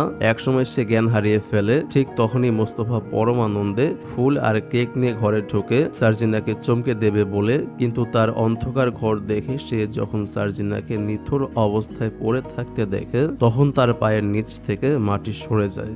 হাসপাতালের ডাক্তাররা জানিয়ে দেন যে সার্জিনার অবস্থা অত্যন্ত আশঙ্কাজনক। তার গর্ভের সন্তানটি মারা গেছে এবং সার্জিনার নিজের জীবনও ঝুঁকির মুখে। খবরটি শুনে মোস্তফা পাথর হয়ে যায়। সার্জিনার বাবা মুর্তজা সাহেব মোস্তফার ওপর ফেটে পড়েন। আমি তো বলেছিলাম আমার মেয়েকে নিয়ে যেতে, কিন্তু তোমার ইগোর কারণে তুমি রাজি হওনি। আজ আমার নাতিটা মারা গেল তোমার অবহেলায়। সার্জিনার কিছু হলে আমি তোমাকে ছাড়বো না। মোস্তফা কোনো প্রতিবাদ করতে পারে না, কারণ সে জানে আজ তার এই সাফল্যের কোনো মূল্য নেই সার্জিনাকে ছাড়া। এদিকে রুবাব আদিলের মা এবং তার বাবাকেও বাড়ি থেকে বের করে দেয়। মাঝ রাস্তায় দাঁড়িয়ে আদিলের মা নিজের ভুল বুঝতে পারেন। তিনি ফুপিয়ে কাঁদতে কাঁদতে বলেন, মোস্তফার সার্জিনাকেও তো আমরা এভাবেই মাঝরাতে বাড়ি থেকে বের করে দিয়েছিলাম। আজ আমাদের যা দশা সেদিন ওদেরও তাই হয়েছিল। আল্লাহ আমাদের বিচার করেছেন। শেষ পর্যন্ত উপায়ান্তর না দেখে তারা সিদ্রার বাড়িতে আশ্রয় নিতে বাধ্য হন। এদিকে বাড়ি ফিরে মোস্তফা সার্জিনের অভাব প্রতিটি কোণায় অনুভব করে। দেয়ালে তার চোখ পড়ে সার্জিনের সেই ছোট ছোট চিরকুটগুলোতে। একটিতে লেখা ছিল, আজও আমি একাই ডিনার করেছি মোস্তফা। চিরকুটগুলো বুকে জড়িয়ে ধরে মোস্তফা কান্নায় ভেঙে পড়ে। সে বুঝতে পারে সে টাকা কামাতে গিয়ে নিজের পৃথিবীটাই হারিয়ে ফেলেছে। হসপিটালে গিয়ে সে সার্জিনের অচেতন হাতের উপর মাথা রেখে বারবার ক্ষমা চাইতে থাকে। এদিকে রুবাব খবর পায় যে নাতাশা অপমানে আত্মহত্যার চেষ্টা করেছে এবং তার হাজবেন্ড তাকে ডিভোর্স দিয়েছে। রুবাব নিজেও সিদ্ধান্ত নেয় যে সে আদিলকে ডিভোর্স দিবে। আদিলের প্রকৃতির ভিডিও এখন সোশ্যাল মিডিয়ায় ভাইরাল। সমাজ তাকে ছি করছে। পরদিন সার্জিনার জ্ঞান ফিরলে সে যখন জানতে পারে তার বাচ্চা আর নেই, তখন সে কান্নায় ভেঙে পড়ে। মোস্তফা তাকে সান্ত্বনা দিতে চাইলেও সার্জিনা তার দিক থেকে মুখ ফিরিয়ে নেয়। ডাক্তার যখন তাকে হসপিটাল থেকে ছুটির কথা বলেন, সার্জিনা শীতল গলায় তার মাকে বলে, মা আমি মোস্তফার সাথে যাব না, আমি তোমার সাথে আমাদের বাড়িতেই ফিরতে চাই। সিদ্রার বাড়ি বাড়িতে আশ্রয় নিলেও সেখানে আদিলের মা এবং ইফতিকার সাহেবকেও নিয়ে টানা ঘষা শুরু হয়। সিদ্রার শাশুড়ি যখন তাদের বোঝা হিসেবে গণ্য করেন তখন মা নিজের ভুল বুঝতে পারেন। তিনি উপলব্ধি করেন এভাবে একদিন তিনি সার্জিনাকে নিজের বাড়ির বোঝা মনে করতেন। আজ নিয়তি তাকে সেই একই জায়গায় দাঁড় করিয়ে দিয়েছে। এদিকে জালিয়াতি ও অবৈধ ব্যবসার অপরাধে আদিল দোষী সাব্যস্ত হয় এবং তাকে অন্ধকার জেলে পাঠানো হয়। হসপিটাল থেকে ছুটি পেয়ে সার্জিনা তার মায়ের সাথে বাপের বাড়ি চলে যায়। যাওয়ার সময় সে মোস্তফার সাথে একটি কথাও বলে না, এমনকি একবার ফিরেও তাকায় না। মোস্তফা তার নতুন আলিশান বাড়িতে এসে একা একা ঠুকরে কাঁদতে থাকে যে ঐশ্বর্যের জন্য সে দিনরাত এক করেছিল, আজ সেই ঘরে তার সবচেয়ে প্রিয় মানুষটি সার্জিনা নেই। সার্জিনা তার মাকে সাফ জানিয়ে দেয়, মা, আমি যে মোস্তফাকে ভালোবেসেছিলাম এই মোস্তফা সেই মানুষ নয়। টাকার নেশায় সে বদলে গেছে, তার সাথে আর জীবন কাটানো সম্ভব নয়। মাঝরাতে ইফতেখার সাহেবের শরীর খারাপ হলে তার ওয়াইফ নিরুপায় হয়ে মোস্তফাকে কল করেন। মোস্তফা তৎক্ষণাৎ হসপিটালে ছুটে যায় এবং সব খরচ বহন করে। সুস্থ হওয়ার পর সে তার বাবা মাকে নিজের নতুন ভাড়া করা আলিশান বাড়িতে নিয়ে আসে। মা এবং বাবা অবাক হয়ে মোস্তফার এই উন্নতি দেখেন, কিন্তু মোস্তফার চোখে মুখে কোনো তৃপ্তি নেই। পরদিন সকালে মা এবং ইফতিকার বারবার সার্জিনার কথা জিজ্ঞেস করলে মোস্তফা আর চুপ থাকতে পারে না। সে তার মনের সব জমানো ক্ষোভ উগড়ে দেয়। সে বলে, আমি জানি না সার্জিনা আরদু আসবে কিনা, তোমরা আজ ক্ষমা চাইছো? ক্ষমার সময় অনেক আগে ফুরিয়ে গেছে। আজ আমার এই বাড়ি গাড়ির সব আছে, কিন্তু যার জন্য এসব করেছি তাকে আমি হারিয়ে ফেলেছি। মোস্তফা তার বাবা মাকে কাঠগড়ায় দাঁড় করিয়ে বলে, তোমরা আমাকে কি বানিয়ে দিয়েছো দেখেছো? তোমরা সবসময় টাকাকেই বেশি প্রায়োরিটি দিয়েছো। ওই বাড়িতে আমাকে আর সার্জিনাকে প্রতিনিয়ত অপমান করা হতো, কারণ আমাদের আদিল আর রুবাবের মতো টাকা ছিল না। আমার স্ত্রীকে তোমরা চাকরের মতো খাটিয়েছো, কারণ তার স্বামী বেকার ছিল। আমি টাকা, গাড়ি এবং বাড়ি সব কামিয়েছি শুধু এই জন্য যাতে কেউ তার দিকে আঙুল তুলতে না পারে, কিন্তু সেই জেদ মেটাতে গিয়ে আমি আমার অনাগত সন্তান আর স্ত্রীর ভালোবাসায় হারিয়ে ফেললাম। মোস্তফা ফিল করে যে সে টাকার রেসে জিতেছে ঠিকই, কিন্তু মানুষ হিসেবে সে হেরে গেছে। তার এই সাফল্যের অট্টালিকা আজ শ্মশানের মতো শান্ত। সে বুঝতে পারে তার পরিবার তাকে যে টাকা কামানোর নেশা শিখিয়েছিল তা আসলে এক মরীচিকা। সাফল্যের চূড়ায় দাঁড়িয়েও মোস্তফা আজ বড় একা। সে কাঁদতে কাঁদতে তার বাবা মাকে বলে যে টাকা কামানোর নেশায় সে আজ তার কলিজার টুকরো সার্জিনা আর তার অনাগত সন্তানকে চিরতরে হারিয়ে ফেলেছে। ইফতিখার সাহেব এবং তার ওয়াইফ নিজের ভুল বুঝতে পেরে সার্জিনার বাড়ি ফিরে গিয়ে তার কাছে ক্ষমা চান। ইফতিখার সাহেব স্পষ্ট করে বলেন যে তিনি কোনোদিন সার্জিনাকে চোর মনে করেননি। সার্জিনা তাদের প্রতি কোনো ঘৃণা না দেখিয়ে ক্ষমা করে দিলেও ওই বাড়িতে আর ফিরে যেতে চায় না। এদিকে জেল থেকে আদিল তার বাবাকে ফোন করে জামিনের ভিক্ষা চায়, কিন্তু নীতিবান ইফতিখার সাহেব সাফ জানিয়ে দেন যে ছেলে নিজের পরিবারের ক্ষতি করতে পারে তার সাথে তাদের কোনো সম্পর্কই নেই। তবে মা তো মাই হন। আদিলের মায়ের রিকোয়েস্টে মোস্তফা অনিচ্ছা সত্ত্বেও আদিলের জামিন করায়। একটা ব্যাপার কি বুঝতে পেরেছেন? জামার শুরুতে এই আদিল একবার রাগান্বিত হয়ে মোস্তফাকে ইনসাল্ট করতে করতে জেল থেকে ছাড়িয়েছে। আজ একই মোস্তফা আদিলকে জেল থেকে ছাড়ালো। তো জেল থেকে বেরিয়ে আদিল যখন মোস্তফাকে রুবাবের নামে নালিশ করতে যায়, মোস্তফা তাকে সপাটে থামিয়ে দিয়ে বলে, আমি তোমাকে নিতে আসিনি, শুধু মায়ের রিকোয়েস্টে জামিন করেছি। বাবা মা তোমার মুখ আর দেখতে চায় না। মোস্তফা তাকে রাস্তায় ফেলে রেখে নিজের দামি গাড়ি নিয়ে চলে যায়। মোস্তফার গেমিং কোম্পানি এখন আকাশচুম্বী সফল, কিন্তু এই অঢেল সম্পদে তার কোনো সুখ নেই। এক রাতে সে সার্জিনাকে ফোন করে শেষবারের মতো দেখা করার রিকোয়েস্ট করে। পরদিন তাদের দেখা হলে সার্জিনা পুরনো দিনের কথা মনে করিয়ে দেয়, যেদিন মোস্তফা রাস্তার ধাবায় পাকোড়া খাইয়ে জীবন এনজয় করা শিখিয়েছিল। সার্জিনা আকুতি ভরা কণ্ঠে বলে, আমি সেই মোস্তফাকে ফেরত চাই যাকে আমি ভালোবেসেছিলাম। এই টাকার পেছনে ছোটা যান্ত্রিক মোস্তফাকে আমি চাই না। তুমি কি আগের মতো হতে পারবে? মোস্তফা অসহায়ভাবে জানায়, সময় অনেক বদলে গেছে, সে চাইলেও আর আগের মতো হতে পারবে না। সার্জিনা চোখের পানি মুছে বলে, তবে আলাদা থাকাই ভালো। আলাদা হয়ে যাওয়ার সিদ্ধান্ত নেওয়ার পর মোস্তফার মন হুহু করে ওঠে। সে তার রাজপ্রাসাদ সমতুল্য বাড়ি ছেড়ে গভীর রাতে সেই পুরনো জরাজীর্ণ ভাড়া বাড়িতে ফিরে যায়, যেখানে তাদের কষ্টের দিনে ভালোবাসার ছোঁয়া ছিল। বাড়িতে ঢুকে মোস্তফা অবাক হয়ে দেখে সেখানে মোমবাতি জ্বলছে। সামনে এগোতেই সে দেখে অন্ধকার ঘরে সার্জিনা দাঁড়িয়ে আছে। মোস্তফার সামনে সার্জিনা একটি চিরকুট ফেলে দেয়। এই চিরকুটটি ছিল তাদের সেই অভিমানের সাক্ষী। দৃশ্যটি তখন ফ্ল্যাশব্যাকে ফিরে যায় সেই রাতগুলোতে যখন মোস্তফা অফিস থেকে গভীর রাতে বাড়ি ফিরত এবং ক্লান্ত হয়ে ঘুমিয়ে থাকা সার্জিনাকে দেখত। মোস্তফা বুঝতে পারে সার্জিনা তাকে ছেড়ে চলে গেলেও আসলে এই পুরনো স্মৃতি আর ভালোবাসার টানেই সে এখানে ফিরে এসেছে। পুরনো ভাড়া বাড়ির সেই আবছা অন্ধকারে সার্জিনা মোস্তফার সামনে একটি চিরকুট ফেলে দেয়। দৃশ্যটি ফ্ল্যাশব্যাকে ফিরে যায় সে রাতে যখন মোস্তফা কাজ শেষে ফিরে ঘুমন্ত সার্জিনার পাশে বসে একটি চিঠি লিখেছিল। সেই চিঠিতে মোস্তফা তার মনের সবটুকু আরতি ঢেলে দিয়ে লিখেছিল, তুমি ভাবছো আমি আমাদের বাচ্চার জন্য খুশি নয়? সত্যি বলতে আমি ভীষণ খুশি সার্জিনা, কিন্তু আমার খুব ভয় হয় আমি হয়তো ভালো বাবা হতে পারবো না। তুমি তো আমার মতো লুজারের সাথে জীবন কাটিয়ে দিলে, কিন্তু আমার সন্তান যখন বড় হবে সে তার বাবাকে সুপার হিরো ভাববে কি করে? আমি শুধু তার চোখে সুপার হিরো হওয়ার জন্যই এই সাফল্যের পেছনে ছুটছি। বর্তমানে ফিরে এসে সার্জিনা ভেজা ভেজা চোখে মোস্তফাকে বলে, এত কিছু লিখতে পারলে অথচ একবার মুখে বলতে পারলে না? তুমি কি জানো তোমার এই নীরবতা আমাদের কতটা দূরে সরিয়ে দিয়েছিল? মোস্তফা অপরাধীর মতো মাথা নিচু করে বলে যে সে ভালোবাসার মানুষটাকেই হারিয়ে ফেলেছে। সার্জিনা তখন অভিমানী গলায় উত্তর দেয়, হারিয়ে ফেলেছো মানে? আমি কি পাগল যে অকারণে এই অন্ধকারে তোমার জন্য বসে আছি? মোস্তফা সার্জিনাকে জড়িয়ে ধরে বলে, সে অনেকবার কল করে রাগ ভাঙানোর চেষ্টা করেছে। সার্জিনাও নিজের ভুল বুঝতে পেরে নরম সুরে বলে, আমার ভুল হয়ে গেছে মোস্তফা, তোমাকে ছেড়ে চলে যাওয়া ঠিক হয়নি। দুজনে একে অপরের কাছে ক্ষমা চায় এবং সব অভিমান ধুয়ে মুছে ফেলে। দীর্ঘদিনের দূরত্ব আর একাকিত্ব শেষে তারা আবার এক হয়। গল্পের শেষে দেখা যায় মোস্তফা এখন সাফল্যের চূড়ায় থেকেও সার্জিনাকে সবটুকু সময় দিচ্ছে। তারা বুঝতে পেরেছে যে টাকা পয়সা আর বাড়ি গাড়ি জীবনের সব নয়, দিন শেষে মাথার উপরের ভালোবাসার ছাদ আর প্রিয় মানুষের সঙ্গই আসল সুখ। এই সুন্দর মুহূর্ত আর ভালোবাসার জয়ের মধ্যে দিয়েই ড্রামাটির একটি হ্যাপি এন্ডিং হয়। তো thank you so much for watching this videos. Take love and please wait for next video. আল্লাহ হাফেজ।